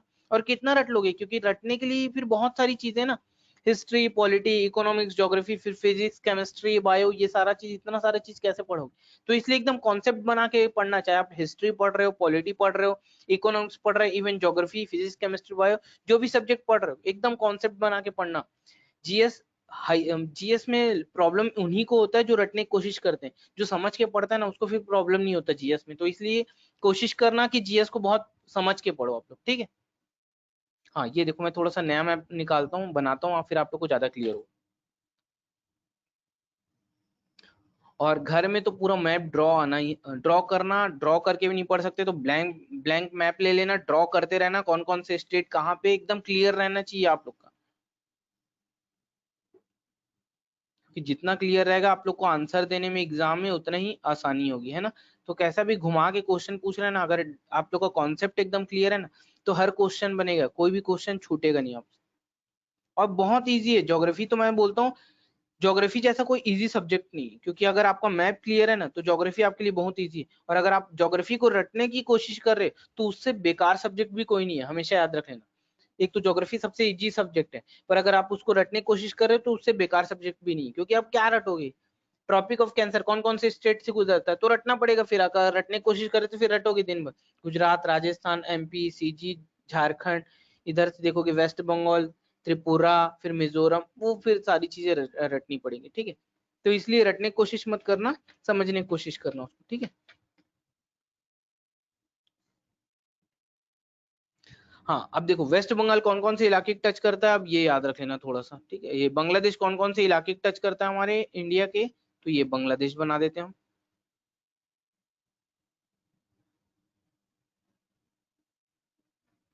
बांग्लादेश, ठीक है। अब देखो यहाँ पे जो है ना, यहाँ पे थोड़ा सा ऐसा है, कौन सा हमारा कौन सा स्टेट है ये वेस्ट बंगाल, डब्ल्यू भी बोलते हैं हम लोग, वेस्ट बंगाल, ठीक है। इस तरफ देखोगे तो कौन सा है हमारा ये, यहाँ पे देखोगे तो कौन सा है हमारा ये असम, ठीक है। ये असम, दूसरा कौन सा स्टेट टच कर रहा है हमारा, असम, ठीक है। उसके बाद यहाँ पे छोटा सा जो है हमारा ये, है ना, यहाँ पे छोटा सा जो है कौन सा हमारा, मेघालय,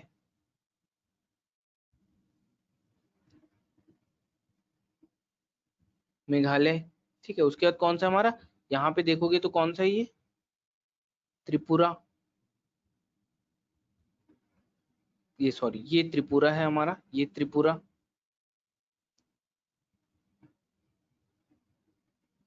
और ये वाला कौन सा हमारा, मिजोरम, ठीक है।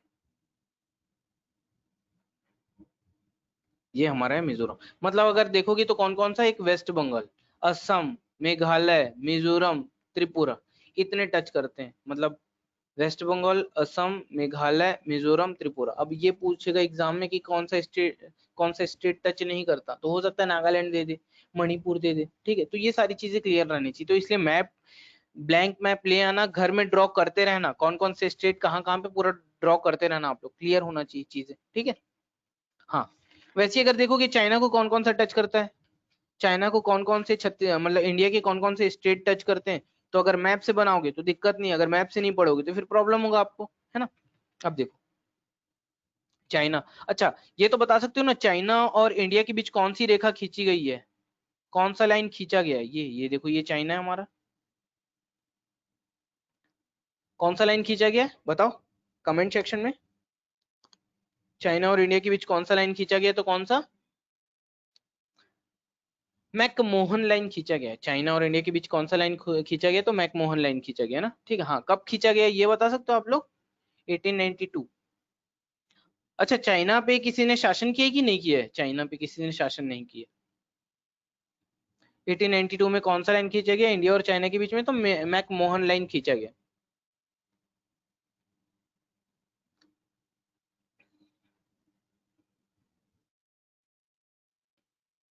मैकमोहन लाइन खींचा गया, ठीक है। हाँ चाइना और इंडिया की थोड़ी सी कहानी बता देता हूँ आप लोग को, ताकि क्लियर रहे आप लोग का, है ना। चाइना और इंडिया के बीच में क्या प्रॉब्लम था, क्या क्या चल रहा था, क्या इश्यूज थे, इसके बारे में थोड़ा सा बता देता हूँ, कि हिस्ट्री क्लास में बताएंगे इसको। हाँ अब आ जाते हैं हम लोग, मैं मतलब इंडिया और चाइना, मतलब चाइना के कौन कौन से स्टेट टच करते हैं इंडिया को, अगर देखोगे तो इंडिया में अगर देखोगे तो ये वाला इलाका जिसको क्या बोलते हैं हम लोग, सबसे पहला स्टेट जो टच करता होगा इंडिया को, मतलब चाइना को, कौन सा है ये हमारा, ये जम्मू कश्मीर, ठीक। जम्मू कश्मीर के बाद ये वाला एकदम लगा हुआ कौन सा स्टेट हो गई, HP मतलब कौन सा, हिमाचल प्रदेश। HP के बाद देखोगे तो कौन सा हमारा ये यूके, उत्तराखंड, ये टच करेगा। उत्तराखंड के बाद देखोगे कौन सा टच करेगा तो हमारा ये वाला स्टेट जिसको हम लोग बोलते हैं सिक्किम, सिक्किम। और सिक्किम के बाद कौन सा टच कर रहा है हमारा, अरुणाचल प्रदेश। ये देखो ये अरुणाचल प्रदेश फैला हुआ है, अरुणाचल प्रदेश।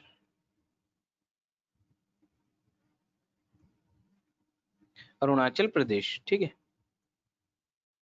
ये एग्जाम में पूछेगा कौन कौन सा स्टेट टच करता है, तो ये पहला जम्मू कश्मीर, उसके बाद ये हिमाचल प्रदेश, ये यूके मतलब उत्तराखंड, उसके बाद ये सिक्किम, और उसके बाद ये कौन सा हमारा अरुणाचल प्रदेश। रटने की जरूरत नहीं, कौन कौन सा स्टेट टच कर रहा है तो जम्मू कश्मीर, हिमाचल प्रदेश, यूके, सिक्किम और ये अरुणाचल प्रदेश। अब बोलोगे ये वाला टच क्यों नहीं कर रहा है, यूपी बिहार भी टच करना चाहिए, बट याद रख लेना ये कौन सा स्टेट, ये कौन सा कंट्री हमारा, नेपाल, ठीक है। तो इसलिए यूपी इस तरफ वाला इलाका है और बिहार देखोगे तो इस तरफ वाला इलाका है, तो ये टच नहीं करता, हमेशा याद रख लेना चाइना को, कंफ्यूजन बिल्कुल नहीं रहना चाहिए, मैप से एकदम ड्रॉ करना, ठीक है।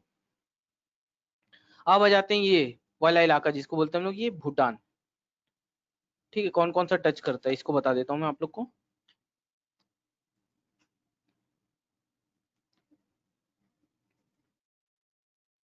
ये देखो, उसके बाद आज रिवर सिस्टम में एक शुरुआत करेंगे ताकि आप लोग को चीजें क्या होती जाए धीरे धीरे क्लियर होती जाए।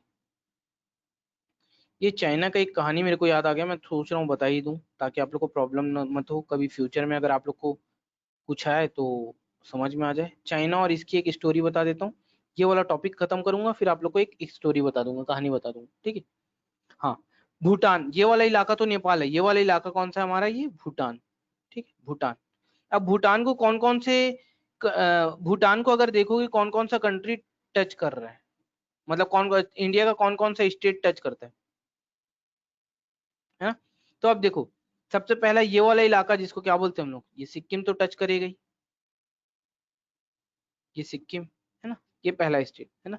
यहाँ पे देखोगे तो एक कौन सा है हमारा ये वाला, यहाँ पे कौन सा स्टेट है इसके अलावा, यहाँ पे ऐसा, ये हमारा वेस्ट बंगाल, ये टच करेगा, ठीक है। उसके बाद देखोगे यहाँ से लगा वो कौन सा हमारा ये असम, ये टच करेगा।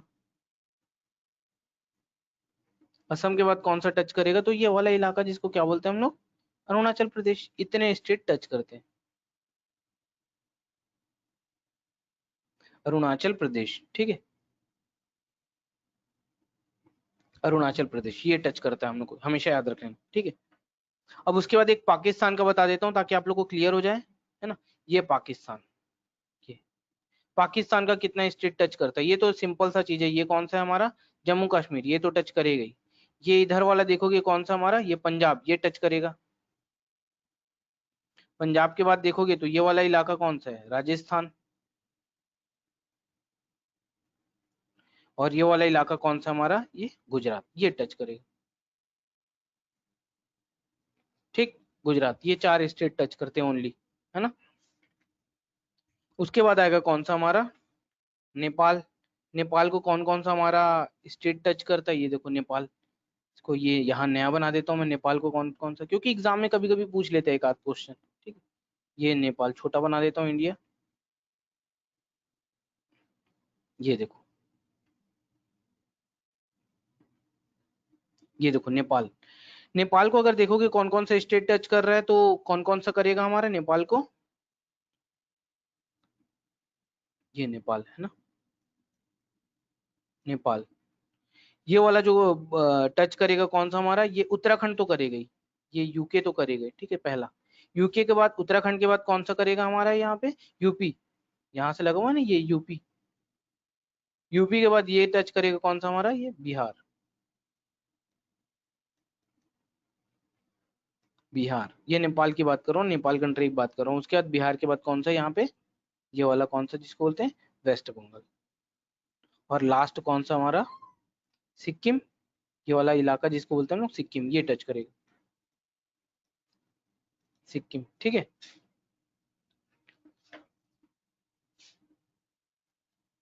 उसके बाद आ जाते हैं कौन सा एक, म्यांमार का एक लास्ट है ना। ये देखो म्यांमार कौन सा कंट्री है, ये देखो ये वाले इलाके को हम लोग म्यांमार बोलते हैं। यहाँ पे एक इंडिया बना देता हूँ ताकि आप लोग का क्लियर रहे एकदम, ठीक है।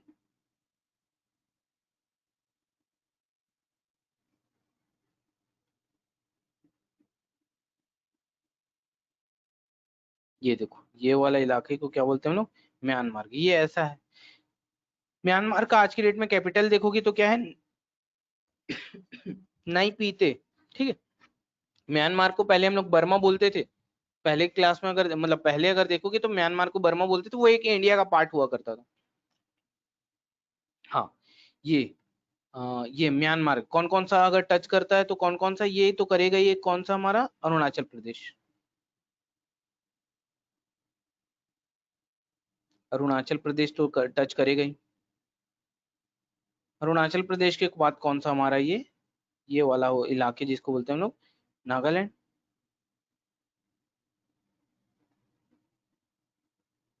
ठीक है, इसके बाद करेगा कौन सा हमारा, नागालैंड के बाद मणिपुर, ये वाला इलाका जिसको हम लोग बोलते हैं मणिपुर। मणिपुर, मणिपुर के बाद करेगा हमारा कौन सा यहाँ पे लास्ट है, ये मिजोरम। ठीक है, ये मिजोरम, ये मिजोरम। ये चार स्टेट म्यांमार को टच करते हैं हमारे इंडिया के, ठीक है, ये इंपॉर्टेंट है। हाँ ये कभी कभी पूछ लेता है लैंड लॉक्ड कितने हैं हमारे इंडिया में, अगर देखोगे लैंड लॉक्ड कितने। अब लैंड लॉक्ड होता क्या है, लैंड लॉक्ड मतलब ये होता है, लैंड लॉक्ड हमारे स्टेट कितने हैं, लैंड लॉक्ड मतलब ये होता है कि जो पड़ोसी कंट्री को ना ही टच करे और ना ही समुद्र की सीमा को टच करे, उसको बोलते हैं हम लोग लैंड लॉक्ड। हाँ कितने हैं लैंड लॉक्ड, कोई बताना चाहेगा, आंसर करना चाहेगा कमेंट सेक्शन में, लैंड लॉक्ड कितने स्टेट है हमारे पास आज की डेट में। लैंड लॉक्ड मतलब कोई ना तो पड़ोसी कंट्री को टच करे और ना ही किसको टच करे, हमारा समुद्री सीमा को टच करे, उसको बोलते हैं हम लोग लैंड लॉक्ड। कितना है आज के डेट में, ये देखो लैंड लॉक्ड मतलब सबसे पहला एकदम बीच बीच वाला स्टेट की मैं बात कर रहा हूँ, है ना। तो लैंड लॉक्ड में सबसे पहला अगर देखोगे तो कौन सा है हमारा,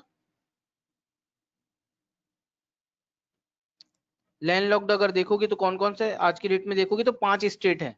ये वाला स्टेट जिसको बोलते हैं हम लोग, ये बीच में है, जिसको क्या बोलते हैं हम लोग यहाँ पे, हरियाणा। हरियाणा है ना पहला स्टेट। उसके अलावा देखोगे तो कौन सा स्टेट है हमारा यहाँ पे एकदम बीच में, ये ऐसा, जिसको क्या बोलते हैं हम लोग, एमपी। ये तो है। उसके बाद यहीं से लगा हुआ, एमपी से लगा हुआ हमारा कौन सा, सीजी। ये भी है एकदम लैंड लॉक्ड, ना तो किसी कंट्री को टच करता है ना ही समुद्र को टच करता है, ठीक है। उसके बाद ये वाला इलाका जिसको बोलते हैं हम लोग यहाँ पे ऐसे है, जिसको बोलते हैं हम लोग झारखंड। झारखंड है ना। उसके बाद देखोगे झारखंड के बाद ये वाला इलाका जिसको बोलते हैं हम लोग कौन सा, तेलंगाना। ठीक है, ये यहाँ पे छत्तीसगढ़ से एकदम लगा हुआ, आंध्र प्रदेश से अलग हुआ है आज की डेट में। तेलंगाना शॉर्ट में लिख दिया हूं मैं, ठीक है।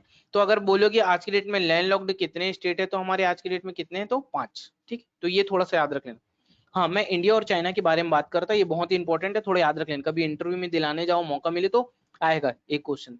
2 मिनट का बता देता हूँ ताकि आप लोग को इंटरेस्ट रहे थोड़ा सा, क्या प्रॉब्लम है इंडिया में, क्या इश्यूज चल रहे हैं, इंडिया और चाइना को शुरू से प्रॉब्लम क्यों है ना, उसके बारे में थोड़ा सा 2 मिनट का अलग थोड़ा टॉपिक है, बता देता हूँ, क्योंकि कभी इंटरव्यू में जाने का मौका मिले ना तो शायद आप लोग को ये काम आ जाए। ठीक है, ये देखो ये बना देता हूं मैं इंडिया।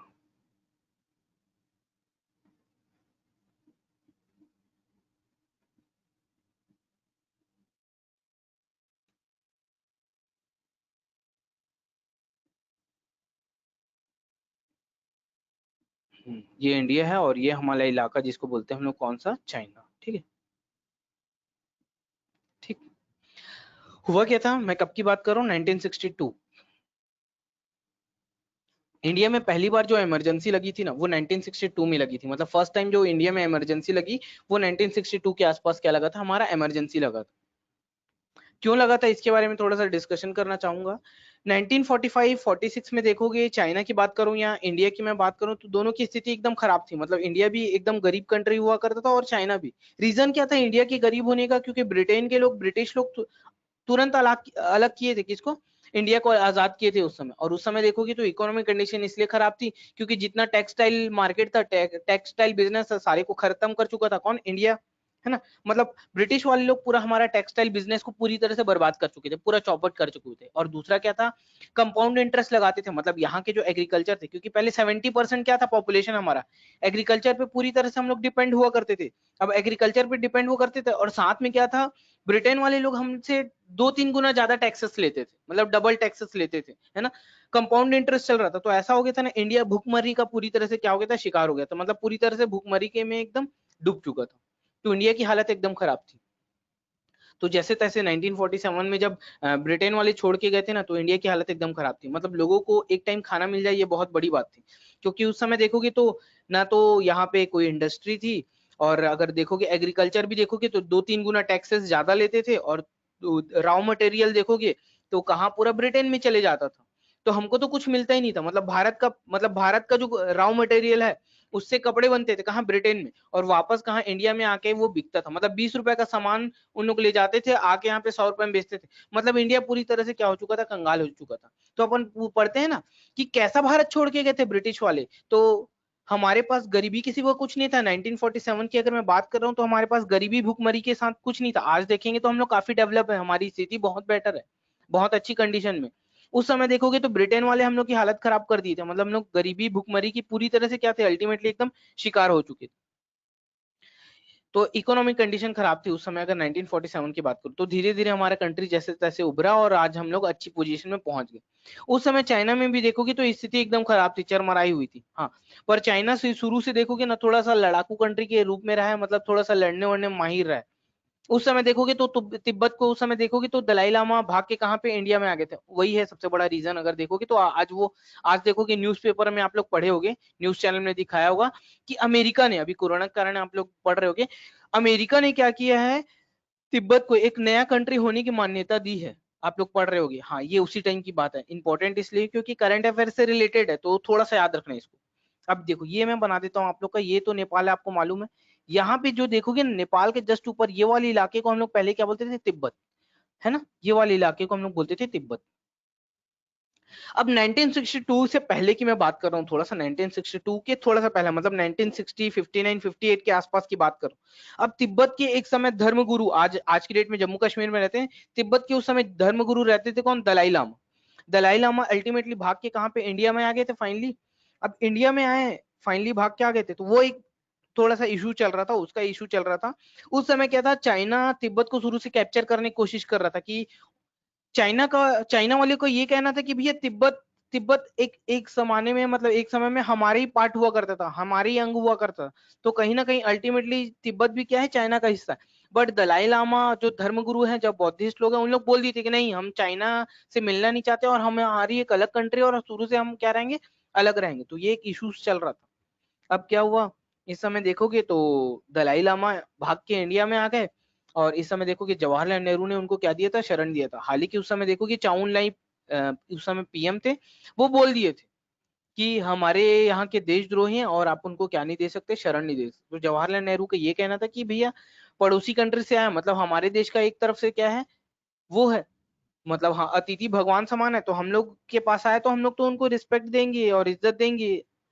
तो वही एक देखो कि तो वो एक बड़ा फैक्टर था। मतलब एक युद्ध का 1962 के, मतलब इंडो चाइना वॉर का, एक बोलोगे तो एक बहुत बड़ा फैक्टर था जो अभी उभर के आ रहा है फिर से अगेन देखोगे तो।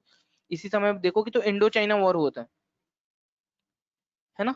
इंडो चाइना वॉर हुआ था 1962, है ना। तो एक दलाई लामा को हम लोग शरण दी थी, और दूसरा जो इन लोग लड़ रहे थे ना, कौन से इलाके के लिए लड़ रहे थे? कहीं ना कहीं अरुणाचल प्रदेश के कुछ हिस्से में, एरिया में इंटरफेयर चालू कर दिए थे इन लोग। कौन?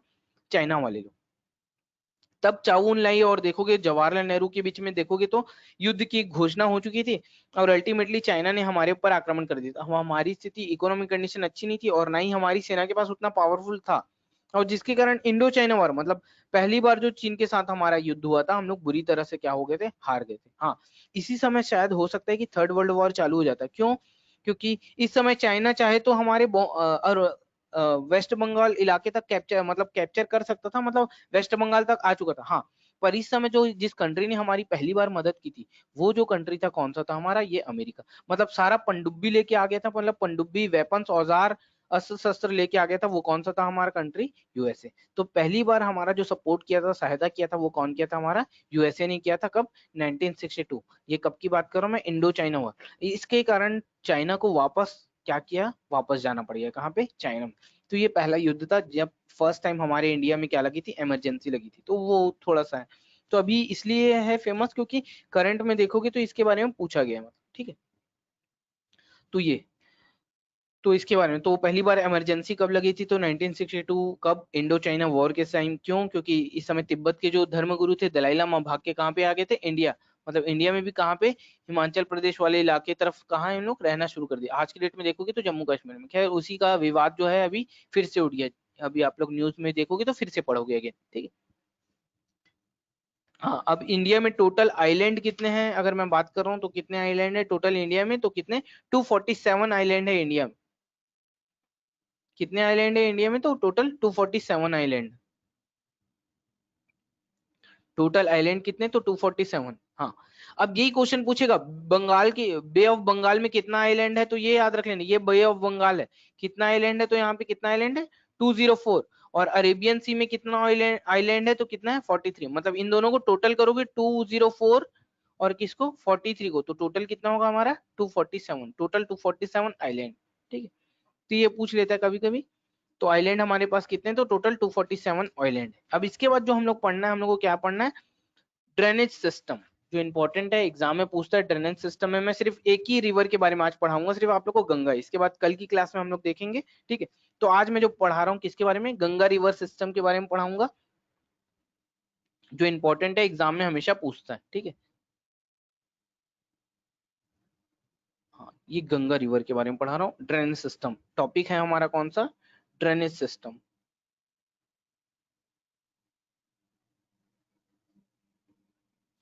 ड्रेनेज सिस्टम, ठीक है। टोटल अगर देखोगे पूरे वर्ल्ड में देखोगे तो 96.5, मतलब 97% के आसपास क्या है, ओशियंस, ठीक है। ये थोड़ा सा याद रख लेना। और अगर डिटेल में कोशिश करोगे तो पूरे वर्ल्ड में देखोगे 70% एरिया में क्या है हमारा, पानी है।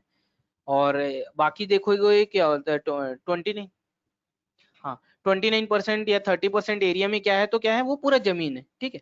हाँ, रिवर सिस्टम कितने पार्ट में बटा हुआ है इंडिया में, रिवर सिस्टम देखोगे तो 5 पार्ट में बटा हुआ है, ठीक है। रिवर देखोगे तो 5 पार्ट में बटा हुआ है। रिवर सिस्टम देखोगे तो हमारा कितने पार्ट में बटा हुआ है, टोटल 5 पार्ट में बटा हुआ है।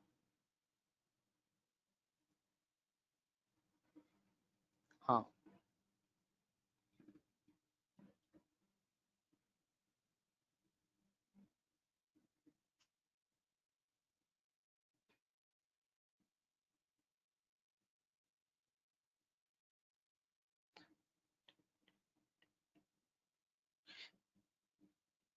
River has been divided into 4 part.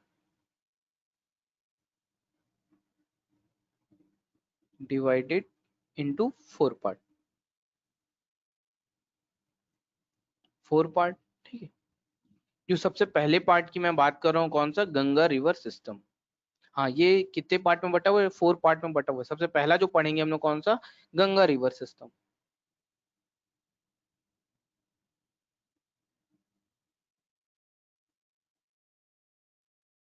Ganga river system.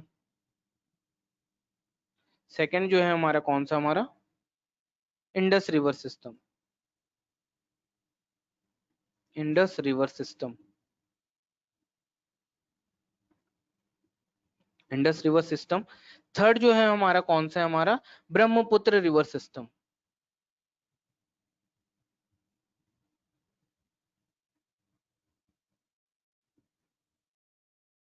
Brahmaputra river system,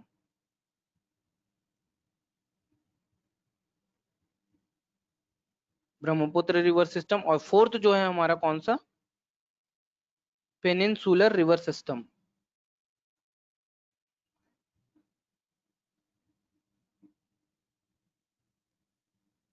river system.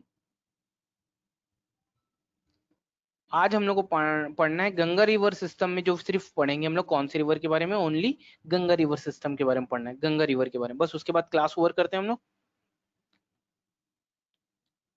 ठीक है। तो ये गंगा रिवर सिस्टम के बारे में पढ़ेंगे हम लोग आज, ठीक है। हाँ, ये आप लोग रिवर सिस्टम बनाने से पहले आप लोग का मैप एकदम क्या होना चाहिए, एकदम क्लियर होना चाहिए।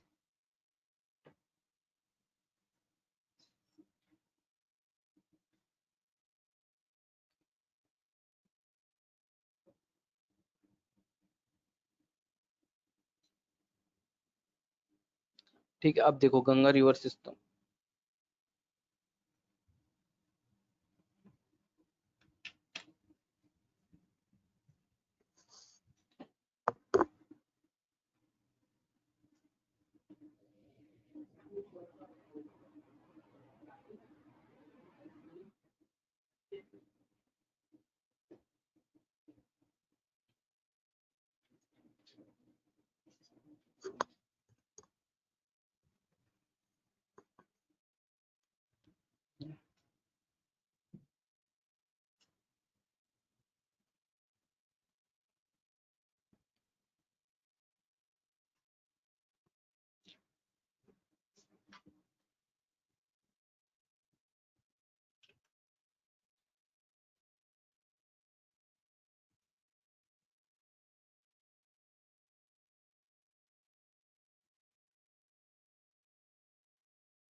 हेलो।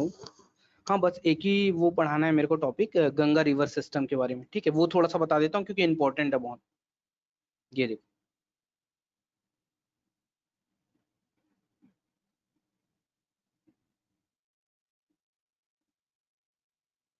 ठीक है। ये अगर आप लोग ड्रॉ करोगे तो आप लोग को सबसे पहले एक ब्लैंक मैप लेके आना और मैप में पूरा पहले स्टेट ड्रॉ करना, कहाँ कहाँ पे कौन कौन सा स्टेट।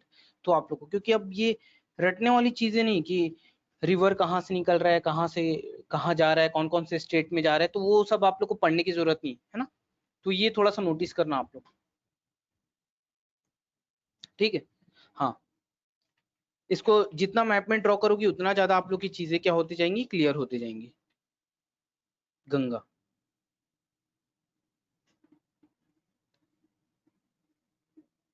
गंगा रिवर,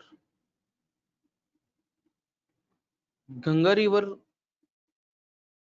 हाँ, गंगा रिवर अगर ओरिजिनेट कहाँ पे होती तो कहाँ कहाँ से होती। Ganga river originates from Gangotri, ठीक है। अब गंगोत्री आज की डेट में कहाँ पे है? उत्तराखंड में। तो एकदम रटने की कोशिश नहीं करना है, इसको मैप के थ्रू पढ़ना, और मैप के थ्रू पढ़ोगे तो क्या होगा, ये ज्यादा इजी रहेगा और आसानी से आप लोग इसको क्या कर सकते हो, कवर कर सकते हो। अब ये उत्तराखंड में देखोगे ना, तो दो रिवर दिखेंगे आपको, एक का नाम है भागीरथी और एक का नाम अलकनंदा, है ना। अब भागीरथी की भी पीछे भी आप लोग को कहानी मिलेगी, भागीरथी, और एक कौन सा है हमारा, अलकनंदा।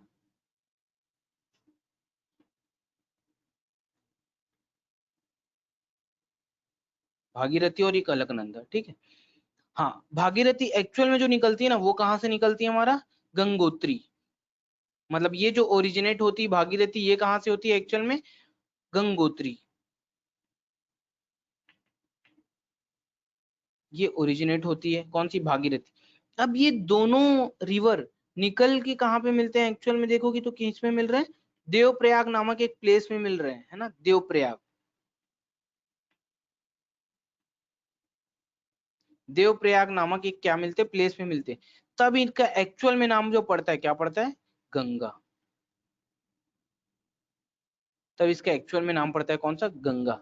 तो याद रख लेना, उत्तराखंड में अगर देखोगे तो दो रिवर ओरिजिनेट होती है, एक कौन सा? भागीरथी, और एक कौन सा? अलकनंदा, है ना। भागीरथी एक्चुअल में देखोगे तो गंगोत्री से निकलती है ना। उत्तराखंड के पास एक रिवर है जगह, गंगोत्री से निकलती है। अब एकदम और ज्यादा डिटेल में कभी जानने की कोशिश करोगे ना, पापा मम्मी से पूछोगे तो आप लोग को पता चलेगा, है ना। इसमें ये पता चलेगा कि भागीरथी मतलब इक्ष्वाकु डायनेस्टी के जो राजा थे, मतलब कौन? राम भगवान के जो पूर्वज लोग थे भागीरथी, वो तपस्या किए थे कि भैया कहाँ? गंगा नदी बहनी चाहिए। तो फिर शंकर भगवान जी मतलब फाइनली अपना मतलब गंगा नदी आई थी जमीन में उतरने के लिए, फिर शंकर भगवान अपनी चोटी में लाए थे और उसके बाद फिर फाइनली पृथ्वी में उतारा गया था। तो ये कहानी मिलती है एक्चुअल में। एक्चुअल आप लोग प्राचीन पौराणिक मान्यताओं के हिसाब से जाओगे तो ये कहानी आप लोग को मिलेगी। हाँ, अपने को सिर्फ सिंपल पढ़ना, भागीरथी कहाँ से निकलती है एक्चुअल में? यमुनोत्री से निकलती है। भागीरथी और अलकनंदा कहाँ पे मिलते हैं? देवप्रयाग में मिलते हैं। तब एक्चुअल में इसका नाम पड़ता है क्या है? गंगा। अब गंगा निकलने के बाद कौन कौन से स्टेट में बहेगी, कौन कौन सा, तो आप लोगों को क्लियर होना चाहिए। अब ये ऐसे बहती है एक्चुअली गंगा नदी, ये ऐसा एक पार्ट, और एक पार्ट देखोगे तो ये ऐसा, ठीक है।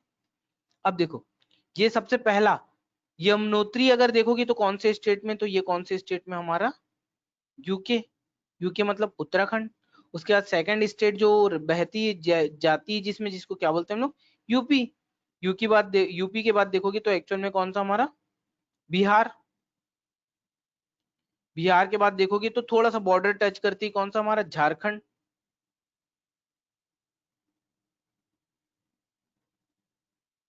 है ना। यूपी बिहार के बॉर्डर को टच करती है। और उसके बाद देखोगे अल्टीमेटली लास्ट इन लोग जो कौन से स्टेट में बहते हैं? वेस्ट बंगाल। और वेस्ट बंगाल में दो पार्ट में बढ़ती है। और वेस्ट बंगाल के कहाँ पे एक्चुअल में और डिटेल में पूछेगा तो कहाँ? फरक्का। फरक्का में दो पार्ट में बढ़ती है। एक पार्ट जो चले जाता है हमारा, कहाँ चले जाता है? बांग्लादेश। एक पार्ट जो जाता है वो कहाँ चले जाता है? बांग्लादेश। और एक पार्ट जो जाता है एक्चुअल में कहाँ? हमारा वेस्ट बंगाल। और वेस्ट बंगाल में इसी रिवर को क्या बोलते हैं हम लोग? हुगली। मतलब वेस्ट बंगाल में इसी रिवर को क्या बोलते हैं? हुगली। इसी रिवर को बोलते हैं हम लोग कौन सा? हुगली। ठीक है, इसी रिवर को बोलते हैं हुगली। हाँ, बांग्लादेश में इस रिवर को क्या बोलते हैं हम लोग? गंगा रिवर को तो इन लोग बोलते हैं पद्मा, है ना, पद्मा। ठीक है, तो ये रिवर को हम लोग बोलते हैं पद्मा। ये थोड़ा सा याद रख लेना। एक एक स्टेट वाइज बनाओगे तो क्लियर होगा, मतलब मैप में ड्रॉ करोगे तो आसान होगा। मतलब क्योंकि अब देखो क्वेश्चन क्या फ्रेम होगा, कौन कौन से स्टेट में बहती है, अपना सिंपल सा क्वेश्चन पूछेगा तो कौन कौन सा? एक तो उत्तराखंड, उसके बाद यूपी बिहार, और उसके बाद कौन सा? वेस्ट बंगाल। यहाँ तो बहेगी वो, है ना। तो ये एग्जाम में पूछेगा। लेंथ कितना है हमेशा पूछेगा, तो लेंथ कितना है इसका? हाँ, लेंथ याद रख लेना, कितना है इसका length? 2510। Ganga river main river है तो इसका लेंथ के बारे में भी याद रखना हम लोग को। हाँ, अब इसके ट्रिब्यूटरीज के बारे में थोड़ा सा पूछता है। अब उसमें भी ना थोड़ा डिटेल में पूछने की कोशिश कर रहा है, तो हम लोग को ना थोड़ा सा ना ज्यादा क्लियर रहना चाहिए। और कभी कभी तो ये पूछ लेता है इवन कि कौन कौन से मेन स्टेट के कौन कौन से प्लेस में बहती है ना। तो वो भी हम लोग को याद रखना है, इंपॉर्टेंट है ना, पूछ लेगा एग्जाम में, है ना। तो इसको मैं थोड़ा सा एक और मैप बना देता हूँ ताकि आप लोग को यहाँ चीजें क्लियर होती चली जाए, ठीक है। ये देखो, मैं एक और मैप बना देता हूँ ताकि आप लोग को यहाँ पे और ज्यादा क्लियर हो जाए। ये देखो,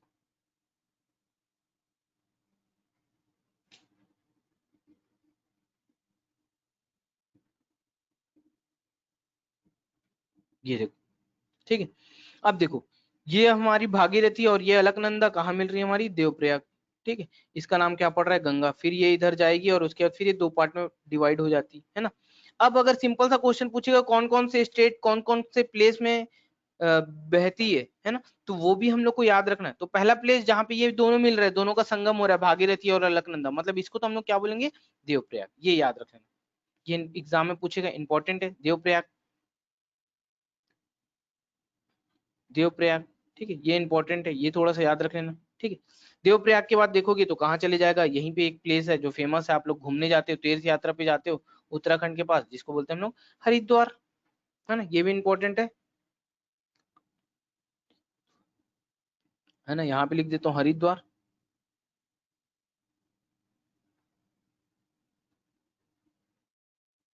हरिद्वार, ठीक है। उसके बाद देखोगे हरिद्वार के बाद ये वाला जगह जिसको बोलते हैं हम लोग कौन सा, इलाहाबाद, ये भी इंपॉर्टेंट है, ये इलाहाबाद में भी बहती है। उसके बाद देखोगे यहाँ पे एक जगह है जिसको बोलते हैं हम लोग कानपुर, ये भी इंपॉर्टेंट है। कहाँ, कानपुर, यहाँ पे लिख दिया हूँ, है ना। कानपुर के बाद यहाँ पे देखोगे तो कौन सा प्लेस है, यहाँ पे जो बहती है जिसको बोलते हैं लोग बनारस, ये एग्जाम में पूछता है ना कौन कौन से प्लेस में बहेगी, तो थोड़ा सा याद रखना, ये बनारस, बनारस, ठीक है। बनारस के बाद देखोगे तो कहाँ हमारा, गाजीपुर, ये देखो यहाँ पे बना देता हूँ मैं गाजीपुर, गाजीपुर। एकदम रटने की कोशिश मत करना, इसको मैप के थ्रू जितना बनाओगे ना उतना ज्यादा आप लोग का चीजें क्या होती जाएगी, क्लियर होती जाएगी। गाजीपुर, गाजीपुर के बाद देखोगे तो यहाँ पे कौन सा हमारा इलाका, ये बक्सर, बक्सर,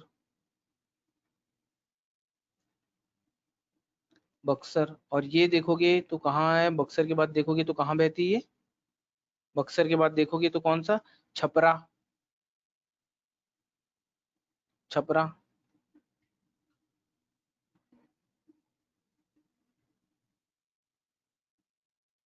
छपरा। और छपरा के बाद लास्ट देखोगे तो कहाँ बहती है हमारा, फरक्का, फरक्का, ठीक है, फरक्का में बहेगी। ठीक है, तो मतलब कौन कौन से प्लेस में बह रही है थोड़ा सा याद रख लेना, डायग्राम से आप लोग बना देना, अगर वहां पे क्लियर समझ नहीं आ रहा है तो ये देवप्रयाग, यहाँ पे तो बहेगी। ठीक है, देवप्रयाग, ठीक है। देवप्रयाग के बाद कहाँ पे बहेगी आपकी, हरिद्वार,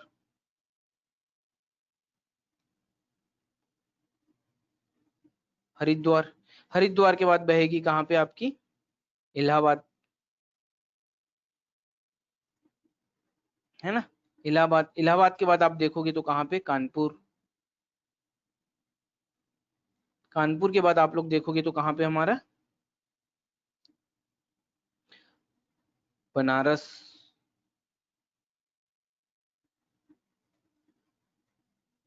बनारस। इसके बाद देखोगे तो गाजीपुर, हाँ यहाँ लिख देता हूँ गाजीपुर, गाजीपुर के बाद देखोगे तो कहाँ पे हमारा, बक्सर, व्यू, बक्सर। बक्सर के बाद देखोगे तो ये इंपॉर्टेंट है, पटना,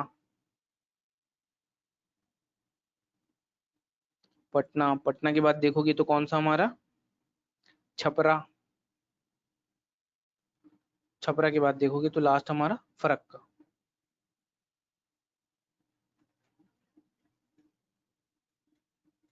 फरक्का। ठीक है, इतने प्लेस में बहती, क्योंकि गंगा रिवर है, इंपॉर्टेंट है, तो ये पूछता है एग्जाम में, तो थोड़ा सा ध्यान रखना। ठीक है, ये पूछ लेता है। हाँ, एक लास्ट में बता देता हूँ आप लोग को ताकि क्लियर हो, इसकी ट्रिब्यूटरीज मतलब नॉर्थ से कौन सी मिलती, साउथ से कौन सी मिलती, बस 2 मिनट की क्लास और है, उसके बाद ओवर करते हैं हम लोग। ठीक है, इसको बता देता हूँ मैं, वो क्लियर हो जाएगा आपका। ठीक है,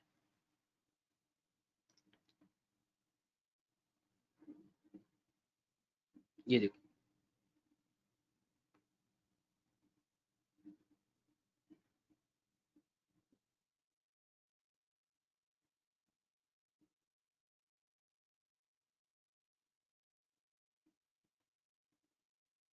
ठीक है, ये देखो, ये भागीरथी, ये अलकनंदा, ये दोनों मिली। ठीक है, ये ऐसा। अब देखो, ये कौन कौन सा रिवर मैं बता रहा हूँ कि नॉर्थ से इससे कौन सी मिलती है, साउथ से कौन सी मिलती है, ये देखो। अब यहाँ से देखोगे तो एक एक मिलेगा कौन सा हमारा, जी, गोमती, गोमती। गोमती के बाद, हालांकि हम लोग इसके बारे में डिटेल में पढ़ेंगे, इसको आउटलाइन इसलिए बता रहा हूँ क्योंकि एग्जाम में आजकल क्या पूछ रहे हैं, गंगा का नॉर्थ से मिलने वाला रिवर कौन कौन सा है हमारा, तो ये थोड़ा सा क्लियर रहना चाहिए आप लोग का। ठीक है, ये घाघरा या घग्गर रिवर भी बोलते हैं इसी को। घग्गर के बाद कौन सा हमारा ये कोसी,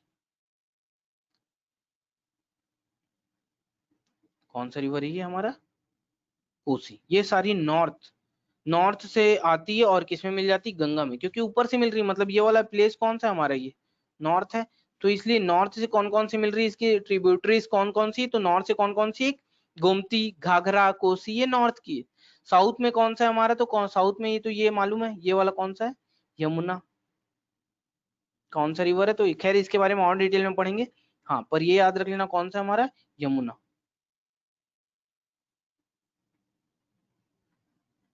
सॉरी, यमुना, ठीक है। ठीक है, तो आज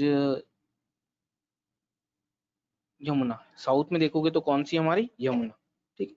इसके अलावा कोई है क्या एक्चुअल में, देखेंगे तो हाँ बस इतना ही है। ट्रिब्यूटरीज में देखोगे तो नॉर्थ से कौन सी मिलती है, साउथ से कौन सी मिलती है, तो गोमती, घाघरा, कोसी, ये थोड़ा सा याद रख लेना। सॉरी, ये मैं कुछ गलत लिख दी हूँ क्या?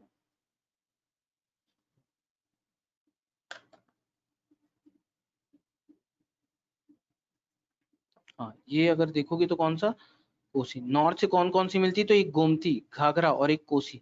साउथ से अगर देखोगे कौन सी हमारी, यमुना। तो ये घुमा के अगर क्वेश्चन पूछेगा तो बनना चाहिए आपसे, ठीक है। तो ये सारा, तो आज की क्लास यहीं तक करते हैं, और कल फिर नेक्स्ट क्लास फिर वो ड्रेनेज सिस्टम को कंप्लीट करेंगे, और उसके बाद फिर क्लाइमेट वाला टॉपिक है वो पढ़ेंगे। मिलरन्स बचा हुआ है, तो वो सारी चीज हम लोग धीरे धीरे हम लोग करते रहेंगे, ठीक है। हाँ, घर में जाके आप लोग ब्लैंक मैप में आप लोग आज ही ड्रॉ कर लेना सारा स्टेट, और जितना भी रिवर सिस्टम है वो सारा मैप में ड्रॉ करने की कोशिश करना, मैप में बन रहा है कि नहीं, क्योंकि अब क्लास 4 क्लास 5 के बच्चे नहीं कि एकदम रट्टा मारेंगे, क्योंकि रटने के लिए बहुत सारी चीजें हैं, इसलिए समझ के पढ़ो, क्योंकि रटने से आदमी इंसानों को क्या होता है, थोड़ा कंफ्यूजन होता है, ठीक। Okay, thank you. और कमेंट सेक्शन में बताइए क्लासेस कैसे लगी, है ना, शेयर करिएगा, ठीक है। Okay, thank you.